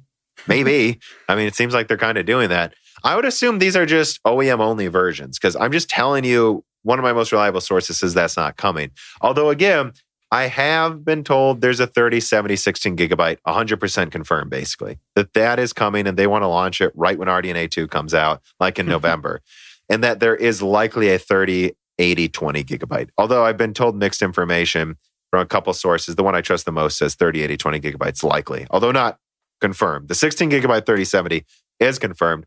And I've said this since I've mentioned these models. They made a 1060 3 gigabyte that had a couple SMs disabled compared to the 1066 gigabyte. Why not why not? From what I've heard, internally in Nvidia, they realize more VRAM makes people think it's stronger. Why not literally make it stronger? Why not literally give the 3070 16 gigabyte? The 3070 is 14 gigabit per second memory for some reason.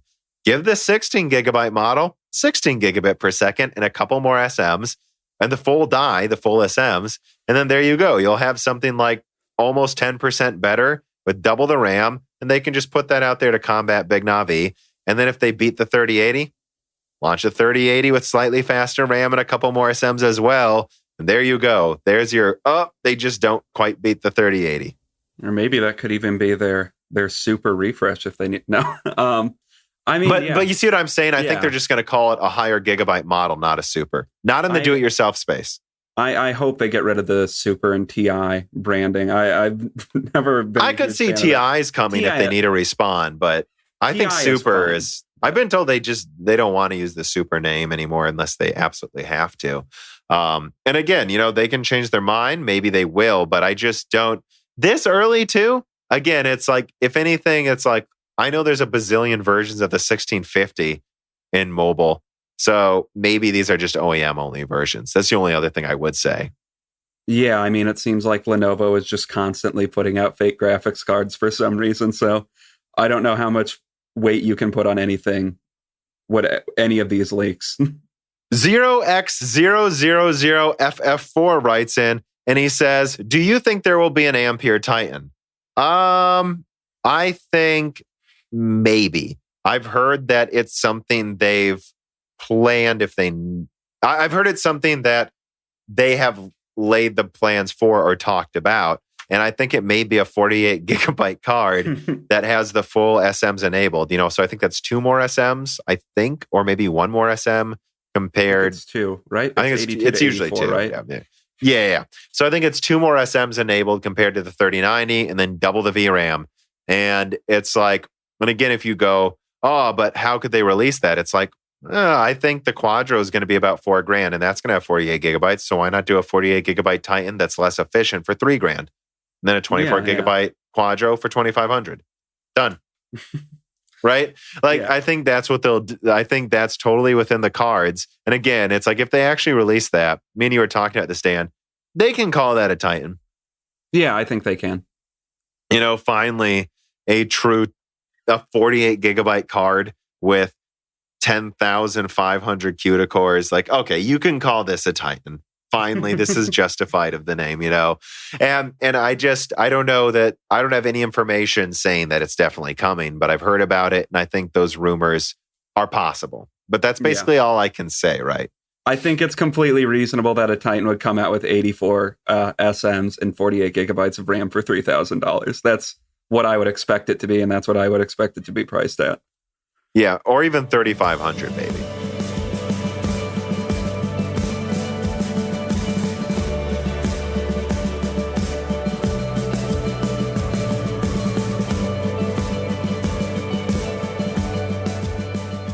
Gosh, Reese, why does Windows 10 Professional have to be so expensive?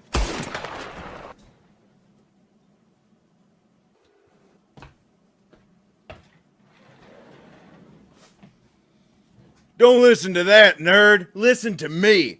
You can get all the great Windows and gaming keys you need at CDK Offers. I have a plan.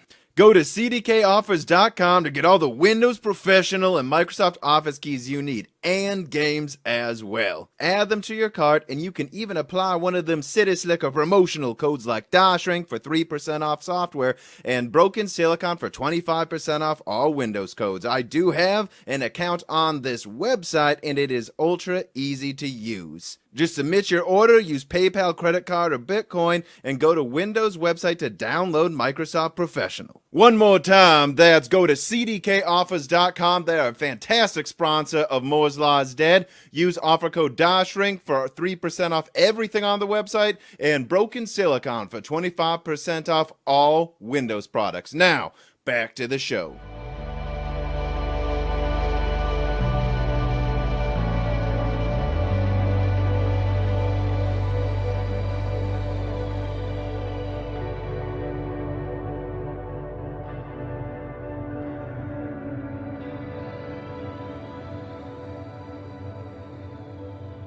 Yeah.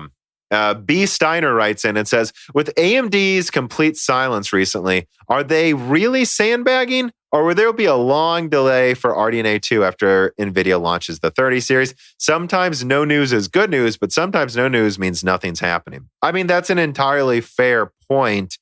I would just say that I agree. It has to be one or the other, pretty much. But I'm leaning towards the other, the strong one. That I don't think it's going to beat Ampere, but I think it could be almost assuredly more efficient, more reasonably priced, and compete in the high end again.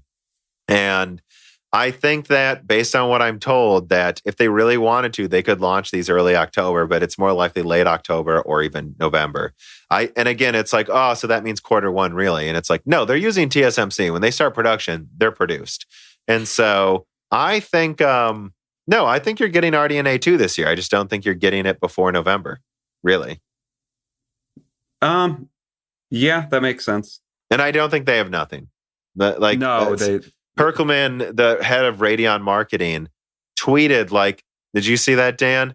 Like someone said, there's no way a tech tuber a tech person on Twitter said there's no way AMD can compete with this. And he does this every now and then. He just responds with I don't know.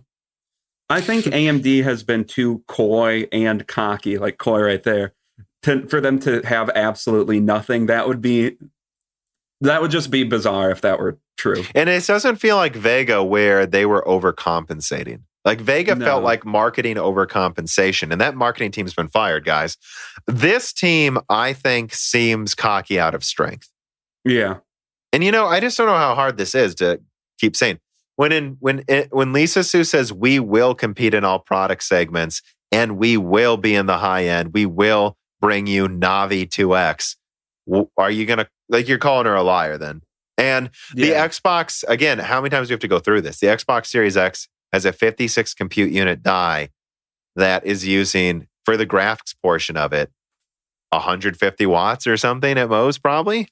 What do you think is going to happen with 80 compute units? I think it could be like a 280 watt card that competes with the 3080 at a more reasonable price with greater availability. And that's a thing to discuss is if that happens, not confirming it, but if that happens, they don't need to compete with the 3090. If they launch a 24 gigabyte or even just like a 16 gigabyte HBM card that is, $1,000 and is around a 3080, is just a little better than a 3080, they don't need to compete with the 3090. People will just buy that, especially if the availability is there.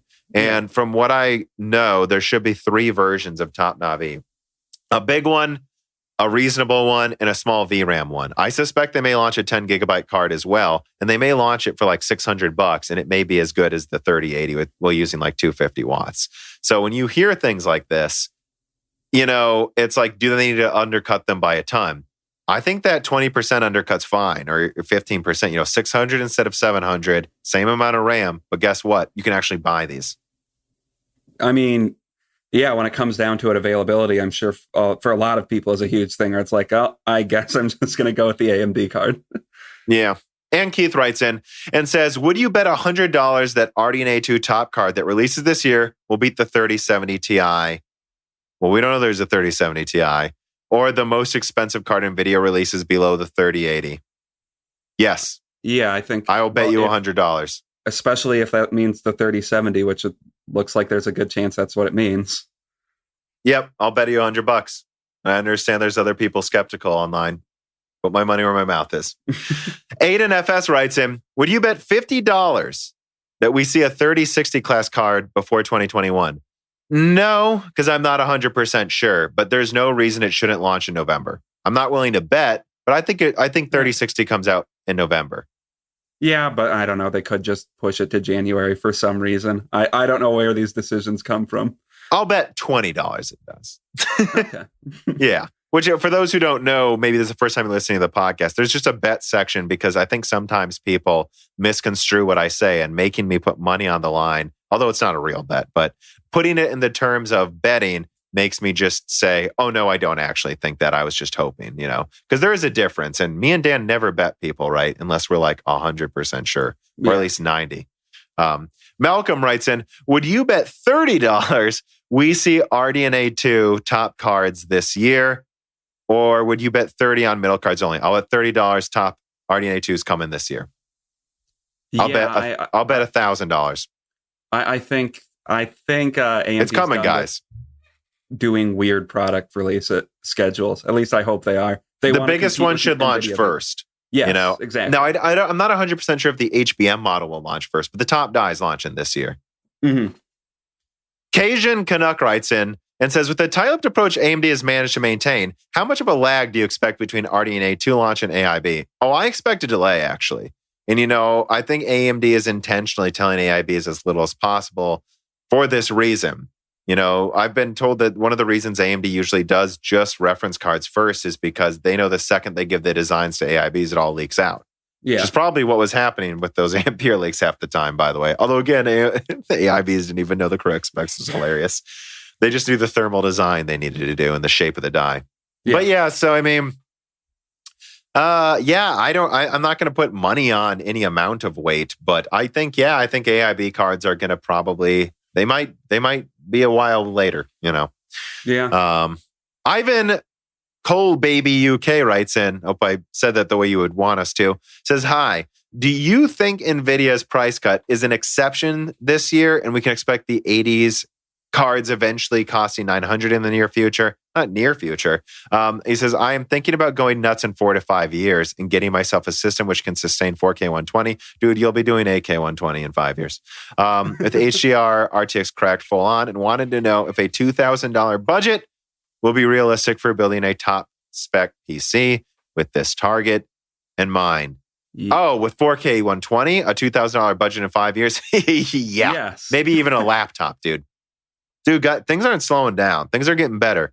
We're accelerating here, baby. We're getting there. We're getting through it. I think, me and Dan are snapping. I think we'll at least be accelerating for the next couple years, at least. Maybe we'll hit a wall eventually. I think we're gonna. Eventually. I think this year is gonna be a very big one, but I wouldn't rule out next year being close to as big, and the following year being bigger than what Turing was. So I think we're still at this accelerated pace for the next 4 years, is what I would say. Yeah, I mean, I hope so. A wall you'll always hit a wall eventually. I mean, it seems like, it might just accelerate for a long time, especially with TSMC's nodes. Like, it looks like we're seeing all nodes all the way out to 2023 now. So yeah, probably at least 3 years it will accelerate. Which brings us to story number 5. TSMC has reportedly secured orders for its 2 nanometer node. Samsung may not beat its foundry rival until 2030, claims a report. Coming from WCCF Tech, a fresh report from Digitime states that TSMC has reportedly determined that Hsinchu Boshan will be a center for the development of its 2 nanometer technology. Well, it's not confirmed which clients have managed to secure orders from TSMC for 2 nanometer, which I guess, they're just taking them this early because everyone wants it. They know they'll want it. The report does mention that it might be none other than Apple. Oh, I think we can say it's Apple. The Cupertino giant has already been reported multiple times to give 100% of its 5 nanometer orders to TSMC, and it looks like the same thing will be repeated once Apple prepares its custom 3 nanometer SoC. Samsung, on the other hand, cannot seem to catch a break. The Korean, they got one from Ampere, guys. The Korean manufacturer apparently lost Qualcomm's 5 nanometer orders to TSMC. And only now is Samsung rumored to ramp up production in order to win back Snapdragon 875 and X60 orders. However, it's highly likely that due to TSMC's technological prowess, superiority, as well as the manufacturer's reliability to deliver a large supply of chips in due time, which Samsung's clearly showing they're not going to do with Ampere, Qualcomm will assign the majority of orders to TSMC and not Samsung. And that was a big thing. It was in the title, right, of my live stream response to Ampere is long-term, this could be a mega problem for NVIDIA, that AMD is best friends with TSMC and TSMC seems to be tired of working with NVIDIA. Yeah. That right now they're like a node behind. Oh, no. When they get to 7 nanometer cards for Hopper on Samsung next year, AMD will be at 5 nanometer. They'll be at, and their 7 nanometer is not even as good as TSMC's 7 nanometer EUV. So I think there'll be at least a node behind then too, if you consider them a node behind now. And once you get then to 3 nanometer next year, I don't know. Like I think this forces Nvidia to be at least half a node behind now and up to a node and a half to 2 nodes behind in 4 years if they really can't use Samsung. Having said that, I bet they'll get some orders in at TSMC if they need to, but this is a disadvantage for anyone stuck using Samsung instead of TSMC. And I hope, though, that this props up Samsung so TSMC doesn't go mad with power and conquer all of Earth. I mean, that's the one worry is if they keep securing more orders from more companies, the power from TSMC is going to snowball. And hopefully Nvidia is a big enough client to keep Samsung running. I mean, I know they're already a massive company, so I doubt that's a huge worry for them, but yeah. VI Past writes in, and he says, do you think there will be an availability issue with RDNA 2, considering RDNA 2 will be using TSMC and having enough availability, especially if NVIDIA using Samsung? No, Samsung's the availability problem. That was a misconception I had when I heard the small orders, as me and one of my sources were like, oh, well, maybe that means it's TSMC. Then when I talked to Daniel Nenny and others, he's like, oh, no, it's definitely Samsung if there's availability problems. Like TSMC doesn't have those. So no, I think what you're going to see is this. What's going on with Samsung is they're still trying to get good yields. They're still perfecting their node. They're still ramping it up. So you're going to see availability slowly but surely, but emphasis on the slowly, improve over the next year with Ampere. And what you're going to see from TSMC is availability at launch a little better than Samsung, but it's going to be a consistent availability. It's not going to be this horrible trickling out of cards. And I think AMD may have better availability than Nvidia, even if they launch later. I think they may get more cards to market this year than Nvidia. And that makes you wonder if they can win by default, just because they actually can produce the cards. Potatoes Our Life writes in and says, do you think that the performance of Big Navi, Navi 21, RDNA 2, Navi 2X, whatever you're going to call it, is being overhyped to an extent because of golden samples being sent to engineers, like what you said had to have been going on with 8 nanometer Ampere? Or rather, do you believe that we will see what is actually rumored as 7 nanometer? No, I don't think so. I think TSMC has been at like 90% yields on N7P since like early this year, and I think their 7 nanometer EUV has better yields than the non-EUV. It's just a very slow process using EUV lights to make the dyes, and they use a ton of energy to make them. It's about, you actually get better yields from EUV, right? Yeah. So no, I think whatever we're seeing, right, with like the 2.2 gigahertz PS5 is, no, we're going to get that out of graphics cards. I think and again, my impression is the efficiency curve of RDNA 2 is around 2 gigahertz, 2.1 gigahertz. Xbox is a little below it to be really low power. But again, it's a fixed clock server APU. So, and the PS5 is pure gaming. So they pushed it a little bit above the efficiency curve. I think with overclocking, you'll be able to get RDNA 2 cards possibly to 2.4 gigahertz or higher. And if AMD really wants to, they'll be able to make a liquid-cooled version that does that. The problem is I've heard there's a logic bug. I just don't know where it is. So I don't know if at 2.3 gigahertz it falls apart. Which again, Sony helped develop this. This is a console architecture, so they don't need it to go any faster than what they wanted. So I'm guessing the limit's 2.4, but I don't know. It could be 2.6, hopefully, by the way. That's the one thing I will say is if it's like a 7970 versus 680 situation where top RDNA 2 is way more, is about the same power usage, but then it turns out you can overclock it more than the 3090, then that would make me want to get it again because I miss having cards like that. And story number 6, the most exciting graphics card that we will talk about this episode. AMD quietly launches the Radeon RX 5300. And I'm quoting from Video Cards, the RX 5300 appears to be an OEM-only model. Well, this has been in laptops for a while, actually. It features Navi 14, so the same one as the 5500 XT. In fact, the same 1408 stream processors. And this time, though, it only has a 96-bit memory interface with 3 gigabytes of GDR6. This makes it outperform the GTX 1650, though, although 25% lower performance than the 5500 XT. That's actually not that much lower performance for losing that's about exactly it. 25% less bandwidth and 25% less performance.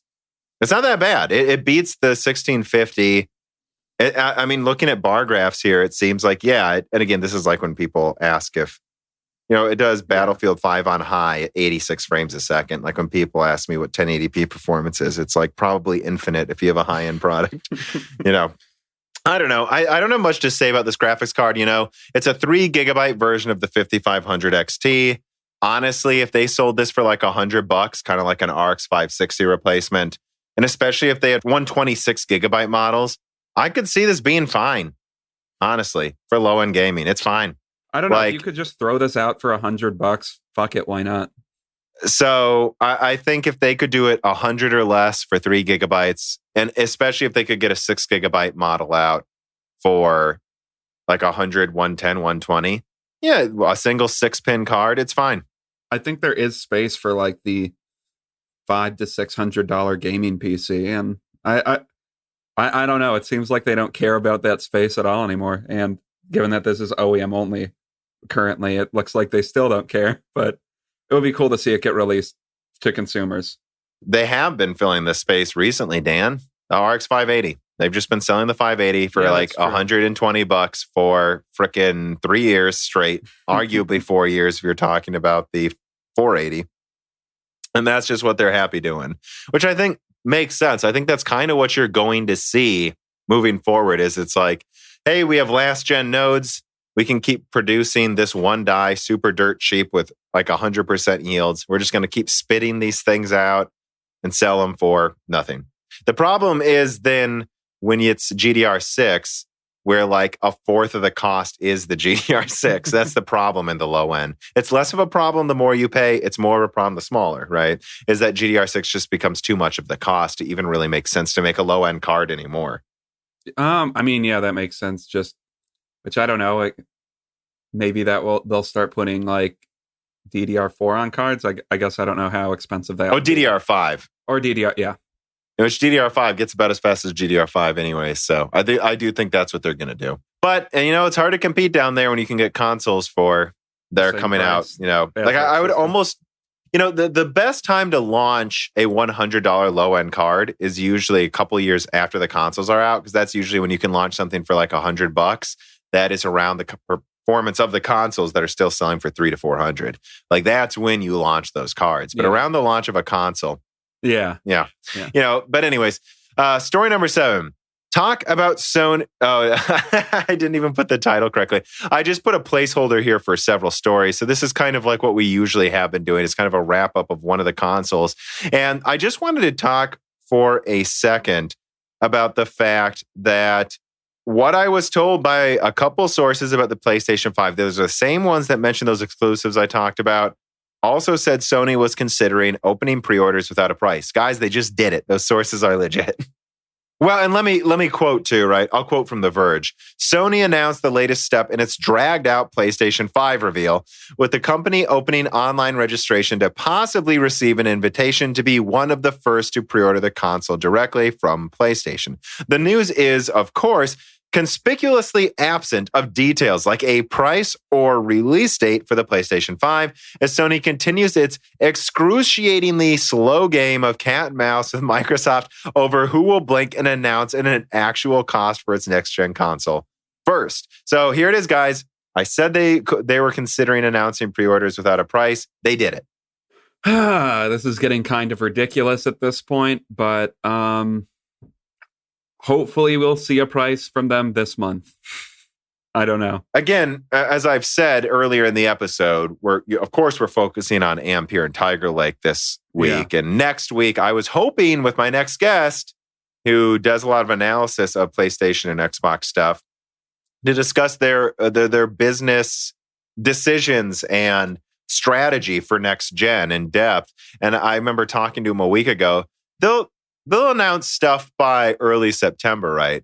Like they wouldn't keep, but what I've heard is there's a rumor that Sony is going to just go first with an aggressive price and pre-orders, possibly somewhere between September 4th and September 9th, which means, guys, I hope it's September 4th, because I'm not trying to release this podcast Thursday every week, but if Sony does a show, on Wednesday, and my guest is someone who analyzes PlayStation and Xbox stuff, we're gonna do it Wednesday and release it Thursday. Sorry.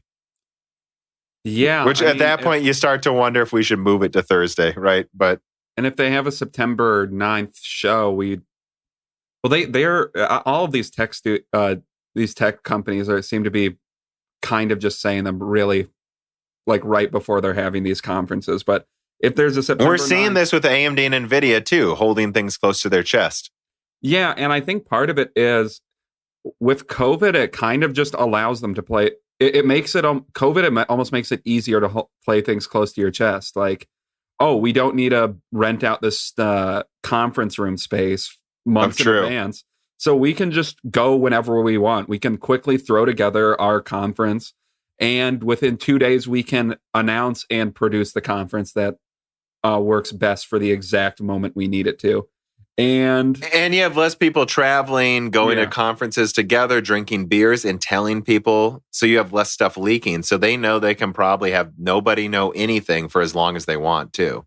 Yeah, exactly. So, I mean, yeah, who knows? Sony could have a conference on the 9th and announce it on the 7th or the 8th where they reveal the price. You know, what's funny is I was talking to people. I was very active on the Discord, which you get access to if you support us on Patreon this week. I'm usually not crazy active. I'm trying to reduce how active I am because with how many people are in there now, at a certain point, it's pulling away from making videos. But there was a lot to discuss. And I started talking about how someone said, I honestly think there's a chance Sony may announce the price after they've already put the PS5 on boats. And I said, well, I worked in manufacturing. It's usually 6 weeks shipping by boat, sometimes 12 if there's a lot of hassles or issues, and there are usually right now. So think about that, 6 to 12 weeks. So basically 2 to 3 months. So if it's going to launch in November, there is a chance they may announce the price after the consoles are on boats. There is actually a chance. They might already be on boats based on that. They've been producing them since June. Yeah. So, and I believe the PS4 started shipping in September. So yes, maybe they are. But shipping costs are up and there are allocation issues right now. All supply chains are stressed.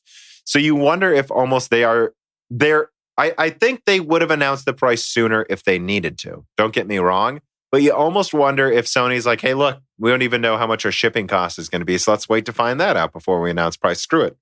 The longer we wait, the longer we know the exact price of each console, how much it's going to cost, really, for us to ship these. So why don't we just wait as long as we can? Yeah, that's true. And it's not a small console. It costs more to ship than the PS4 for sure. Yeah, the thing it's like, the guy might have been short, but it's like the size of a human torso, it looks like. Yeah, I mean, again, the way I would say it's one of the biggest consoles in history, if not the biggest. It is lighter than the PS3, though, but that thing was made out of pure lead, it felt like, so. Yeah, that's true. There's a very good chance they've already shipped them. And I mean, I guess, I don't know, they would usually want pre-order data to be able to see where they need to They're getting it. Everything. They're getting it now. Yeah, they're getting you see, they're doing it. And it's where you go, I honestly thought it was stupid, but I said this in the Discord too. I can see why Sony might think it's brilliant. From their perspective, they have the mind share. Xbox is not perceived very well once again because they've kind of botched the whole unveiling of games. And so with that in mind, Sony says, hey, what worked before? Letting them announce price first and then undercutting them later and showing off the final exclusives. And if we can do that again, we're going to. Having said that, I again think it's absurd if they don't announce the price in September. I'll just say in September. If they didn't announce the price in September, I don't know. I might claw out my eyes. I mean, I don't, just because I don't get it. And there's a leaked picture of holiday 2020 in the US, end of 2020 rest of the world. I find it hilarious. That's their distinct, like those are almost the same. What they're saying is November US, which, hello, we know that. And December rest of world, which is kind of what they did before anyways. Like I could see like a December 30th launch in Japan. Like they do that sometimes. They launched the Vita, I think, at the very end of the year in 2012. Yeah. With the US and Canada, I'm assuming Christmas is a pretty big holiday in Europe, but it's massive in the US. So if you're going to have a big release, you need to have it before Christmas in the US. Have you noticed it's already apparently Halloween at grocery stores? No, I haven't seen that yet.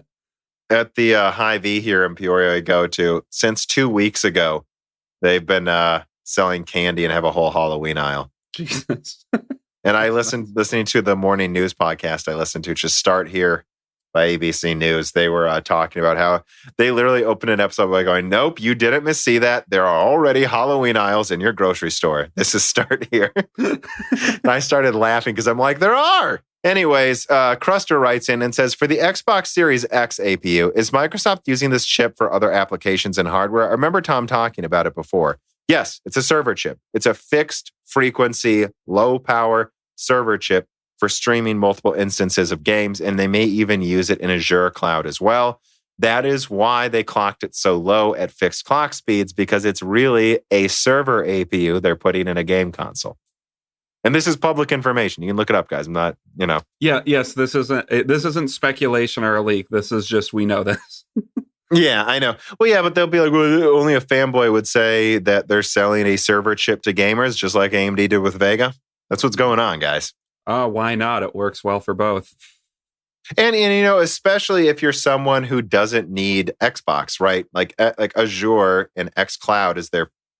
It makes sense to really just, we're going to sell another console, but we're going to make this APU used in multiple things. So if it doesn't sell well, we can just take a step out and still use all this R&D money we spent wasn't for nothing. Which, look at how well the Xbox One has been performing. I wonder why they would see that as an attractive option. Dan, fanboy confirmed. Story number 8. Microsoft confirms the Xbox Series S again, quoting from TechSpot. An Xbox owner who needed a new controller purchased one from the Microsoft store. Upon opening the package, he noticed a marketing insert with a trial code for the Xbox Game Pass. What was perhaps more interesting than the free trial, and this just happened. This isn't like a secret, like person with an early controller. And it confirms this on small print on the trial card. Redeem code for 14 days free. And it says, includes Xbox Live Gold and unlimited access to over 100 high-quality games on Xbox Series X and S, Xbox One, and Windows 10. So they're shipping controllers with Series S mentioned. And the article continues, even though it has now been leaked twice through its own packaging and marketing materials, Microsoft refuses to acknowledge the existence of the Xbox Series S. What is the point of hiding it anymore? Sony has already played its 2-console card, and everyone at this point knows Microsoft is releasing 2 consoles. Just fucking unveil it already. Isn't this funny? And this brings us to the other side of our console discussion today. So why haven't they shown this yet? So they're both acting ridiculous, in my opinion. Well, what about the scenario, Tom, where for 3 weeks or something, they were committed to releasing the Series S, and then they're like, we won't do it anymore, but they're still selling off. Like, I don't understand what Microsoft is doing. That'd be fascinating. Because if that happened, that would mean there actually are Xbox Series S's in labs that we'll get to see someday that never come out. Yeah, and to be clear, I am saying I think that's an extremely remote chance that that's what's happening. I'm curious why they're shipping out controllers so early, though, with Xbox Series S marketing on it. Unless they were like planning on unveiling it earlier and they canned that for some reason. Like, I'm curious why they're already in the wild. And again, and a lot of this mindset, right, and I think we agree on this, comes from me and you think that, and again, what I've been told is that, so what I've been told is that they want to unveil the Series S after the X. They want to market the X as this powerful console and then release the Series S afterwards as the budget option. And I think me and you, Dan, just 100% agree that that's ass backwards. Like, they should be launching the cheap one first as soon as possible to steal market share from Sony and then launch the strong one next to the PS5. Yeah, and I mean, I'll eat my words if I'm wrong, but I think the Series S is the smarter, is the more interesting device than versus more interesting. Yeah, and I think it has the potential to be the dominant console that Microsoft releases this generation. Again, the idea of like, this runs all games 1080p Ultra. This is tiny, doesn't use a lot of energy, costs nothing. and it has an SSD, so it's going to do everything exactly the same as the big one, except we're selling it for less than the PS5. Yeah, I think it's a brilliant move. It's just like, okay, again, like I've said in other podcasts, it's like Microsoft doesn't even know when they have a good idea. Yeah, that's a good way to put it. I mean, and so I don't know what else to say besides that. They should be selling this as soon as possible because I think it could take market share from Sony. Yeah. And Keith writes in and says, Tom, when you calculate the bill of materials, as you've discussed multiple times before, for the Xbox Series X and PS5, you only take into account the raw materials. But what if R&D costs and other invisible costs add about $100? For first 10 million consoles or so, wouldn't that make it much harder for Sony to sell a console for sub 500? So you have a little write-up about it, but just straight up including the R&D costs in the price of the console doesn't make sense, because that means the first PS5 that was produced cost, I don't know, cost $1 billion to produce. And exactly. When you make, but then you go, oh no, we're going to amortize it over. No, they don't do that. And this is something I've talked to offline with John Petty, Mike Bruzzoni, Daniel Nanny. R&D costs do not go into final product bill of materials, guys. That is not how R&D works. You take extra money you have that you put aside because you were successful with something, and then you conduct R&D to make sure you have technology that gives you a leg up in the future. Eventually, you have to be a solvent company, right? Yeah. You can't be spending too much on R&D. You have to make an actual product. But you do not break R&D costs into product costs almost ever. And I've worked at General Motors. Worked in manufacturing. I've seen the actual bill of materials. There is no line item for R&D, guys. Well, that doesn't make sense. You're coming from like, we've already sunk this much money and this is how much it costs to produce a single unit. You can't put the R&D cost into each individual unit. That inherently doesn't really make sense with how manufacturing works. No, it just doesn't. And it's a big misconception. I'm not saying you should know that. I'm just saying, like, I have to be very firm about this because every business is different. There are some where the R&D is more taken into account, but when it comes to like actual like manufacturing of like cars or computer parts, what it comes down to is it's different for each one, but specifically to consoles, no, they even sell their consoles at a loss usually. Not even taking account into R&D, but they make a bunch of money on the software and the online services, and so they make up the R&D costs in the back end. And that extra money Sony put into developing their SSD with Marvell, you would say actually, Marvell, for instance, is also going to make them money in the server space. Space when they're selling enterprise versions of that SSD. And when Sony put money into Blu-ray, they get Blu-ray licensing fees for decades now. From their perspective, they got a console that you didn't have to use multiple discs with.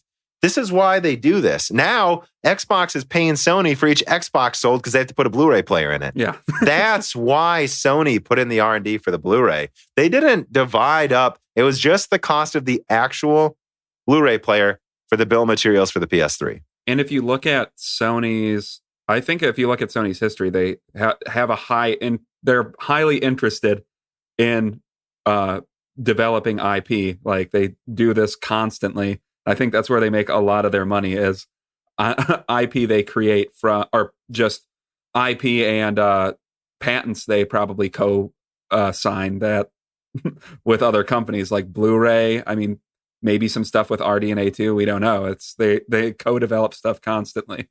Because they're working on some kind of competitor to 3D X-Point, I've heard right now. They actually hold a lot of patents in tape drives that are still used in like archival PCs, by the way. Oh, like tape, like VCR tape looking things that can hold like 500 terabytes. Like they work on that stuff. Yeah. So when it comes to answer your question directly, and I take other things into account. I take into account risk. I take into account yields. I take into account... guys, my job was literally to account for bill of materials sometimes. So I'm not just putting raw materials, guys. When I say the PlayStation 5, to directly touch on what I know you're referencing, when I say the PlayStation 5 costs $450 to make, it could cost less. I account for risk. And I even add some fat on top of that. And I think there's no way it costs more than $500. No way. And they're willing to sell it at a loss.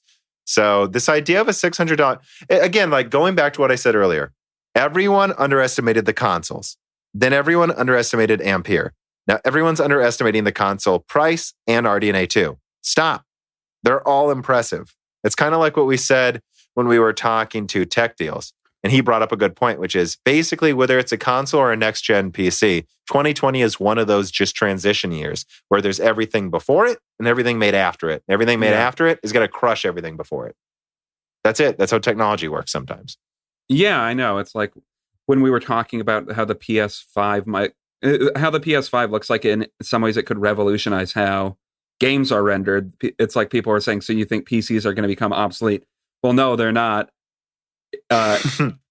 Nvidia just unveiled Ampere, which might just completely negate that advantage that Sony has with the PS5 IO. I doubt you'll just need that though. Yeah, you'll need that card. But they will need that. Yeah. And it's like, well, what is RDNA 2 going to do? RDNA 2 is in the PlayStation and Xbox. So what do you think? AMD will have it, guys. Yeah. Anyways, moving on to story number 9. World of Warcraft Shadowlands minimum system requirements call for an SSD. Not recommended, guys. Minimum. And to quote from PC Gamer, the minimum system requirements for the upcoming World of Warcraft Shadowlands expansion has been revealed, and they're fairly unremarkable, but for one point. You'll need 100 gigabytes of storage space, which is an awful lot, but still nowhere near the maniacal 200 gigabytes of Modern Warfare. But more importantly, Blizzard wants that storage space on an SSD. So I had to include this. There it is, guys. This is a mainstream game, not in 2021, but in 2020, where the minimum requirements are an SSD. I mean, it's coming, guys.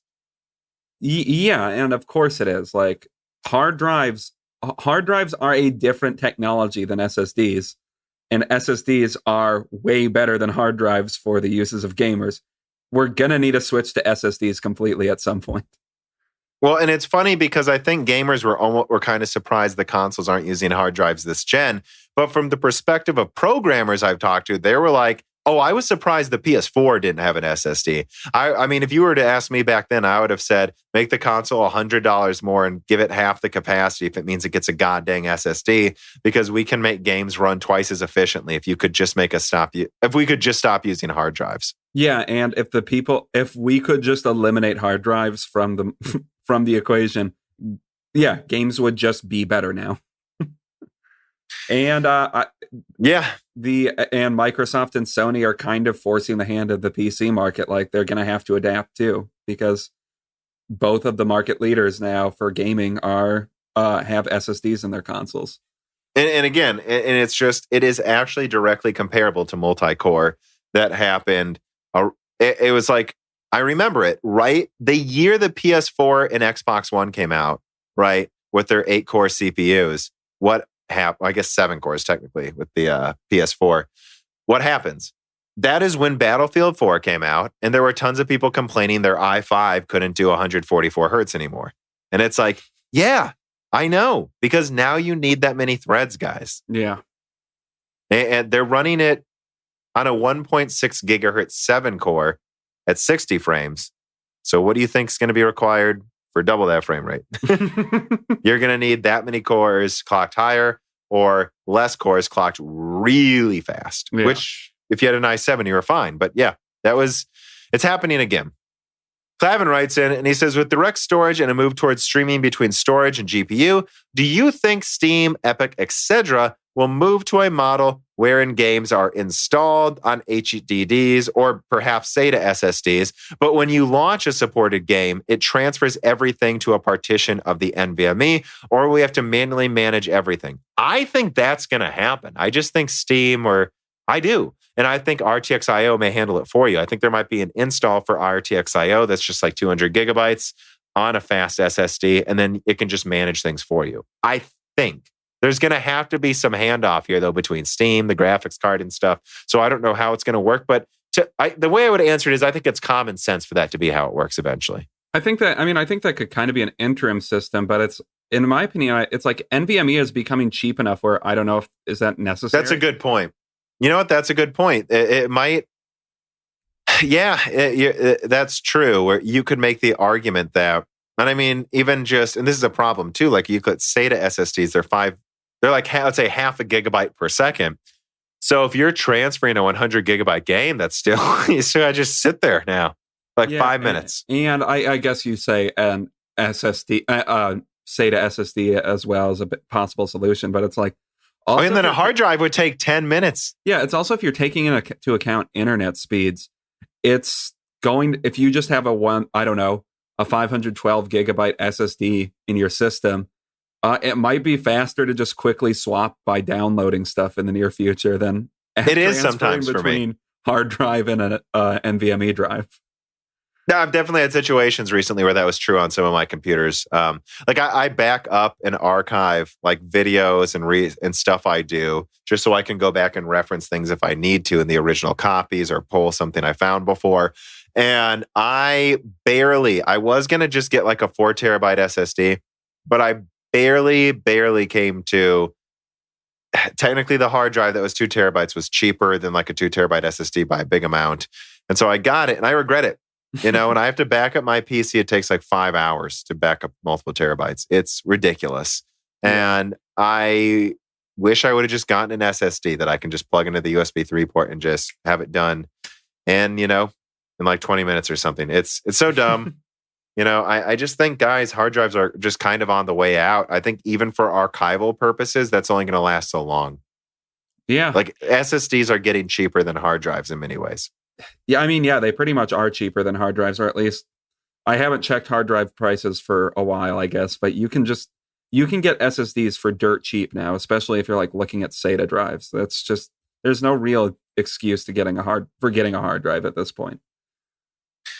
Jory writes in and says, the Nintendo Switch is aging. There's no way around that. But where can Nintendo go with it at the moment? The Tegra is based on Maxwell, which again, guys, I've covered this before. Briefly, like they could have gone with Pascal, but they were unwilling to pay an extra $10 to Papa Jensen for it. Says, so is there any future with the Tegra 214 refresh on TSMC 16 nanometer? Because Maxwell's 28. There were also talks of a custom Volta chip for the Switch because Nintendo now understands the market for their consoles, maybe. So do you think a move to that would be preferable? Would there be issues with backwards compatibility on Volta? Where would you ballpark the performance on such a node? So 12 nanometer Volta, Are there any key areas you'd expect the specs to differ from Titan V? I don't think so. I think what they're likely to go with is an 8 nanometer Tegra that has Ampere and an 8 core. And I think that'll be strong enough where it'll easily emulate or directly run the last gen they have. It'll emulate it. If they make, again, just the equivalent of whatever an MX550 is with an ARM 8 core, that will be a lot stronger than what they have, which is like, I don't even know, like a Maxwell version of a GT 720 or 730, somewhere around there. Yeah, like that's what we're talking about. 750 Ti was Maxwell, and I believe there was like a 740 that was Maxwell. So I believe they have like half a 740, or I don't know, like I don't remember. Yeah. I think I remember reading it was like a 940 920MX or something. Like, I don't remember, and as 28 nanometer minimum Maxwell performance, I think no, they just, and I've long said this, they shouldn't launch a new console this year.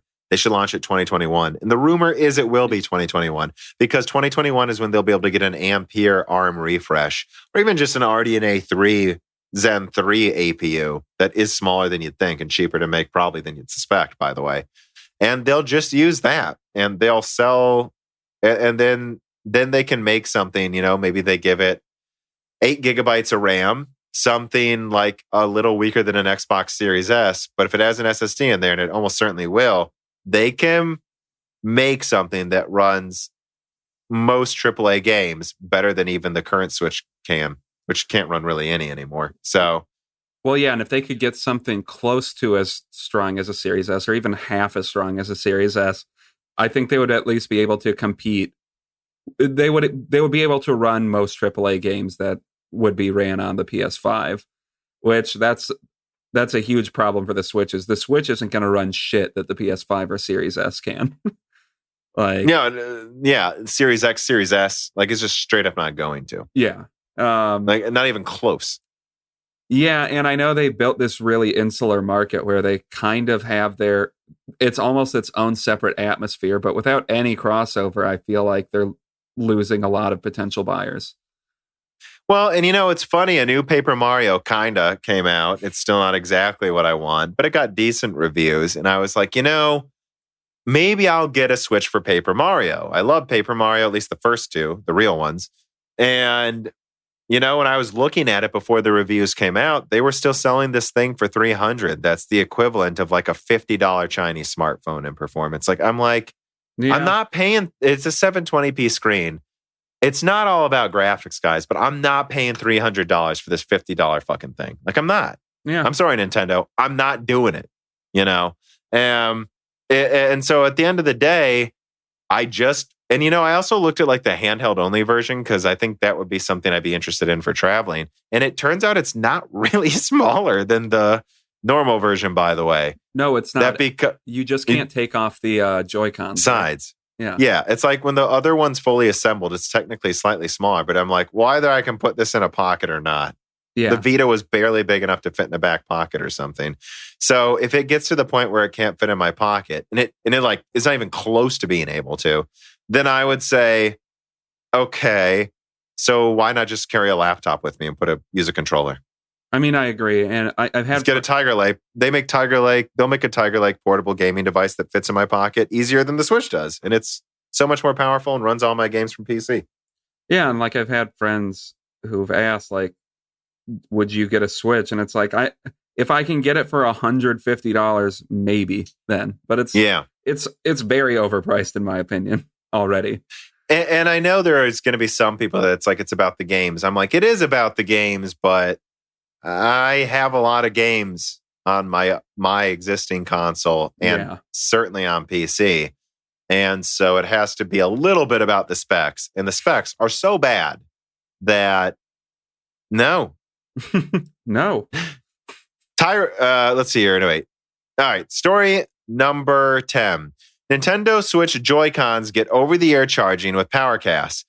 Quoting from Tom's Hardware, say goodbye to docking your Joy-Cons to recharge them. The PowerCast's latest wireless charger makes it possible to refill your Joy-Con controller batteries without a physical connection using their wireless charging grip. Now, I'm not going to keep reading this, but I just added this not because I'm going to get this, but I think it's fascinating. We have a controller that's charging wirelessly from the stand. And I think stuff like this is the future of energy, where we may walk into and I know this is crazy futurism, but we walk into an airport, our phones are charging when we walk in the door. Well, and if you can like transmit the energy at a different enough like frequency, then signals are being broadcasted over. Yeah, it wouldn't interfere with anything, and that would be dope as hell.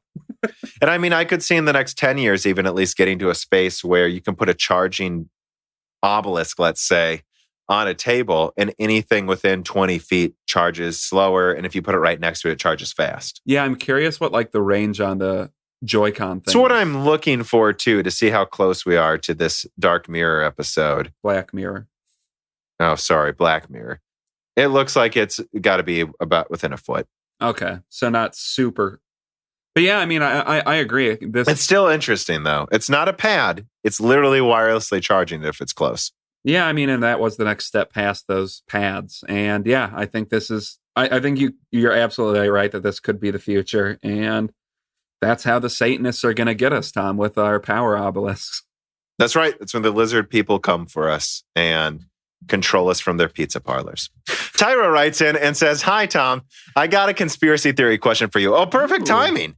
But it's something I wondered for a while now. Do you believe there is any possibility Nvidia screws up their own drivers for past generations on purpose to promote people buying new cards? I say this because many games that I pick up to play again after months or even years, I notice worse performance than I remembered.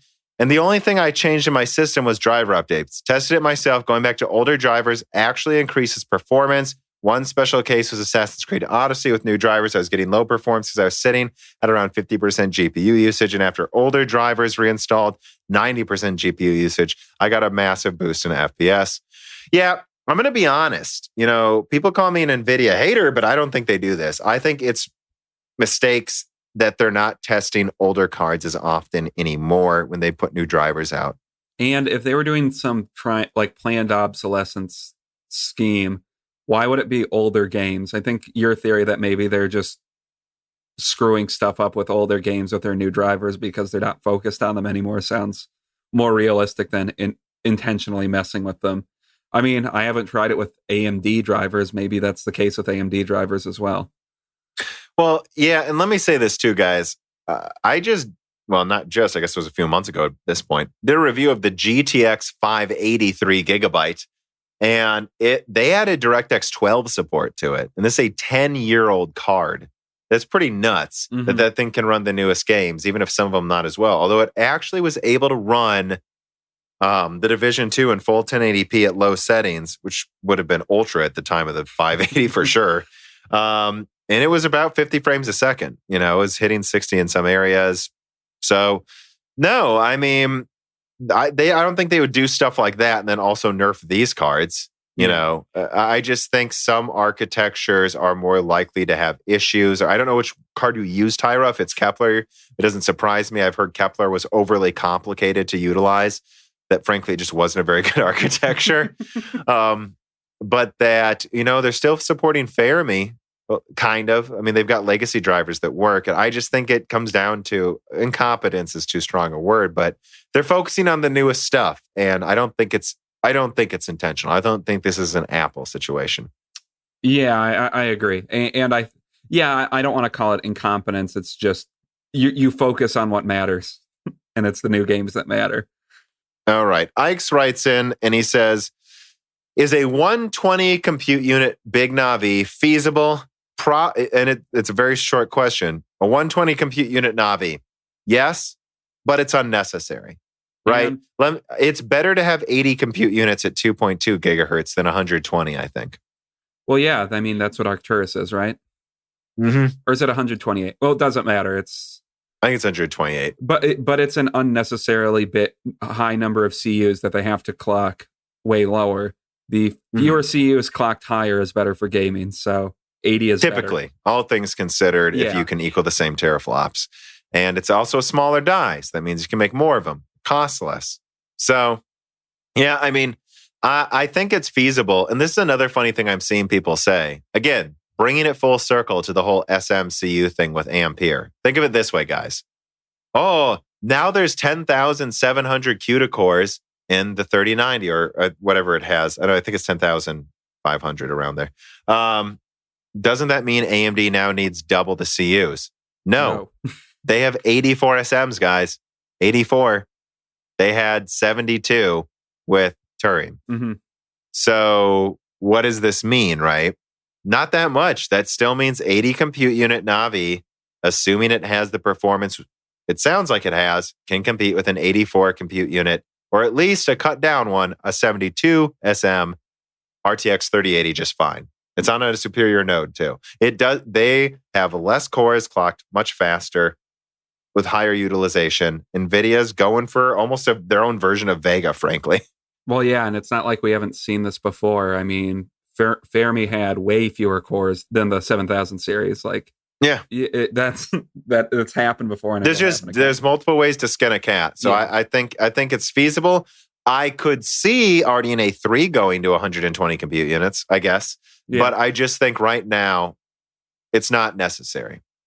Seiken Chicken Man writes him, and he says, there was discussion of low-cost HBM all the way back in 2016. Hot Chip's presentation slides, Tweaktown articles about it. And one of the slides has a picture of HBM3 and talks about how they're moving towards cheaper memory and more versatile HBM from Samsung, Micron, and Hynix. However, they seem to have no incentive to lower prices. How long do you think before it drops in price to where it's feasible for mid-range? I think people have asked me this before. It is cheaper than it used to be. It is. The Fury X was like $150 for 4 gigabytes. Radeon 7, I heard $360 for 16. So that's almost half the price there. I believe we're to almost half the price by now with HBM2E, which guys, HBM2E, one of the big things, it's cheaper to make than HBM2. So I think we're almost there. And again, it's like, what do you call mid-range? I thought the 5700 XT was mid-range. That was $400. You know what also was $400? Vega 56 and at HBM. So I'd say we're almost there. But yeah, the other problem is that the mid-range, like how you're talking, the mid-range has also moved up in price. So exactly, they might converge. So I think I still think most of RDNA 2 is going to be GDR6, but I could see RDNA 3 finally bring us truly mid-range HBM cards, to answer your question. Yeah. And actually, to piggyback on that, Carbon Cry writes in and says, in the August loose ends, around the 58-minute mark, you spoke earnestly about how it's inconceivable to return to even a 48 gigabyte. I don't believe I said inconceivable. Sorry, I'm pretty sure I said it would feel, and also I'm pretty sure I was talking about a 24 gigabyte 3090, by the way. A little embellishment going on here, Carbon Cry. But Carbon Cry says it would be hard for you to go. I'll just paraphrase. I'll say what I actually said. How about that, Carbon Cry? That it would feel weird if I went back to like a 24 gigabyte GDR6 card, or certainly a 10 gigabyte one, when I have 16 gigabytes of HBM on my card now. At the end of the day, only performance matters is what I said. But it still would feel weird to lose HBM after technically going from a Fury to a Vega to an HBM. I almost got a Titan Volta once for mining when things were nuts. So I don't know. It's been hard for me to consider any card that doesn't have HBM just for stupid reasons. But then he says, but anyways, you ended your profession of faith by saying, maybe that's just me being stupid. Tom, it doesn't mean that. You are a vegan, a worshiper of Vega. We're happy you finally came out of the closet. And then there it says here, chanting, one of us, one of us. I mean, there's a grain of truth to this, though, Dan. Would it not feel a little odd to go from an 8 gigabyte HBM card to an 8 gigabyte, for instance, 3070 for you? Yeah, that was actually, I don't think I said that. That was part of what disappointed me the most with this is I wasn't super impressed by the amount of RAM on any of the cards for Ampere. Well, for the 3080 and 3070. I wish they had 10 and 12 gigs of RAM or something. And yeah, I wouldn't be happy with moving to another 8 gigabyte card at all, especially going from an 8 gigabyte card of HBM to GDR6. It's just like there's no way around it. So when you look at Ampere, 10 gigabytes is kind of barely enough for the 3080, but this thing is like, so like we're debating if it's 25 or 40% stronger than a 2080 Ti. And yet it has 10 gigabytes. Like that's, yeah, you almost, I really wonder if they should have just made it 800 and given it 20 gigabytes. Yeah, I mean, it's weird because the 2080 Ti has 11, right? Yeah. Yeah, it's weird that. And so then the 3070 is even worse because now the 3070 is probably like 5% better than the 2080 Ti. But, it only has 8 gigabytes. That's a problem. Yeah, and that will be an issue if you want to keep. I think that might be an issue if you want to keep that card for more than a couple years. Again, memories of Fermi. Yeah. Not enough RAM in some models. Tom's Hardware forums, people saying, you don't need more than a gig of RAM. Yeah, you're going to need more than 8 gigabytes for something that powerful. So it's like, I think the 3070, I guess I'll say, yeah, the 3070 is maybe good for someone with like a GTX 970 who's slumming it in 1440p. Sure, get a 3070, you're going to notice some pretty nice graphics. But if you're in 4K, it's like, I think you just kind of have to get the 3080 or wait for the 3080 20 gigabyte. I don't know what else to say. Yeah, and for me personally, it's not that I think the 3070 is going to be a bad card at all. I think it looks really good, but I just don't know if it's for me. I think especially with some of the purchases I want to make, I'd rather wait a year and get Hopper / RDNA 3. Or a far cheaper Ampere, like 20 gigabyte 3080 or something. Yeah, whenever that comes out. Okay, Dan, we have one more thing to do. We got through the stories, we got through the reader mails, but I have here an actual reader mail to open from the P.O. Box, which I do have a P.O. Box. It is in Oh, look at that. It says Moore's Law is dead on it. You can see it in the description of the videos. You can see it in the website about section. Let's see what we got here. Just some fun opening box noises so you guys know listening to this that I'm actually opening a box. Oh my God. Dan, what do you think it is? It's beer. Oh, it's beer. I like beer. Which one? Kavanaugh? What beer do you think it is? I don't know. I'll hold it up to the camera. Ah, nice. Final Absolution. I can only get it from one bar in Warren, Michigan. It is by far my favorite beer. And he just gave me, an 8-pack. Indeed, it was dead fishy. The guy who was talking in the beginning of that you did not kill one of his fish. Man, thank you. I mean, this is my favorite beer. We'll have to definitely. The real reader mail bet should have been who wants to bet money on if all these will be drank before the next loose ends. This is a problem. Next loose ends. I mean, there's a chance. There's a chance there might be one left. No, that you should try to save at least one. I agree. Maybe I'll save one for you, Dan, when you're here for Thanksgiving. Maybe. They last that long. All right. Well, that's all of it. Is there anything? I mean, it's another long episode. We've talked about this, how we may do more episodes that are shorter in the future and skip guests when we need to and blah, blah, blah. But it is what it is. Another extra long episode coming out a day late because that's how the news worked out. We hope you enjoyed it. There will be much more coverage soon. Dan, do you have anything else to say? No, I think I've talked enough. So, me too. And I mean, I just did that 1.5 hour Ampere analysis, and the other. I'm like dying. My voice is dead. So, and the last thing I will say is I have just a little bit more voice to shill myself. And that is to say, remember, we're fan supported on Patreon. You will get this podcast early and ad free if you support us. And it's the patrons making that stable income, making this all possible to pay, Dan, Gerard, other people, and you'll get the die shrinks and reader mail as well. So, and for all the people on the free feeds, thank you for listening as well. Please share our stuff. And we obviously still interact with you all and appreciate you as much as we can. Bye, everybody. Goodbye.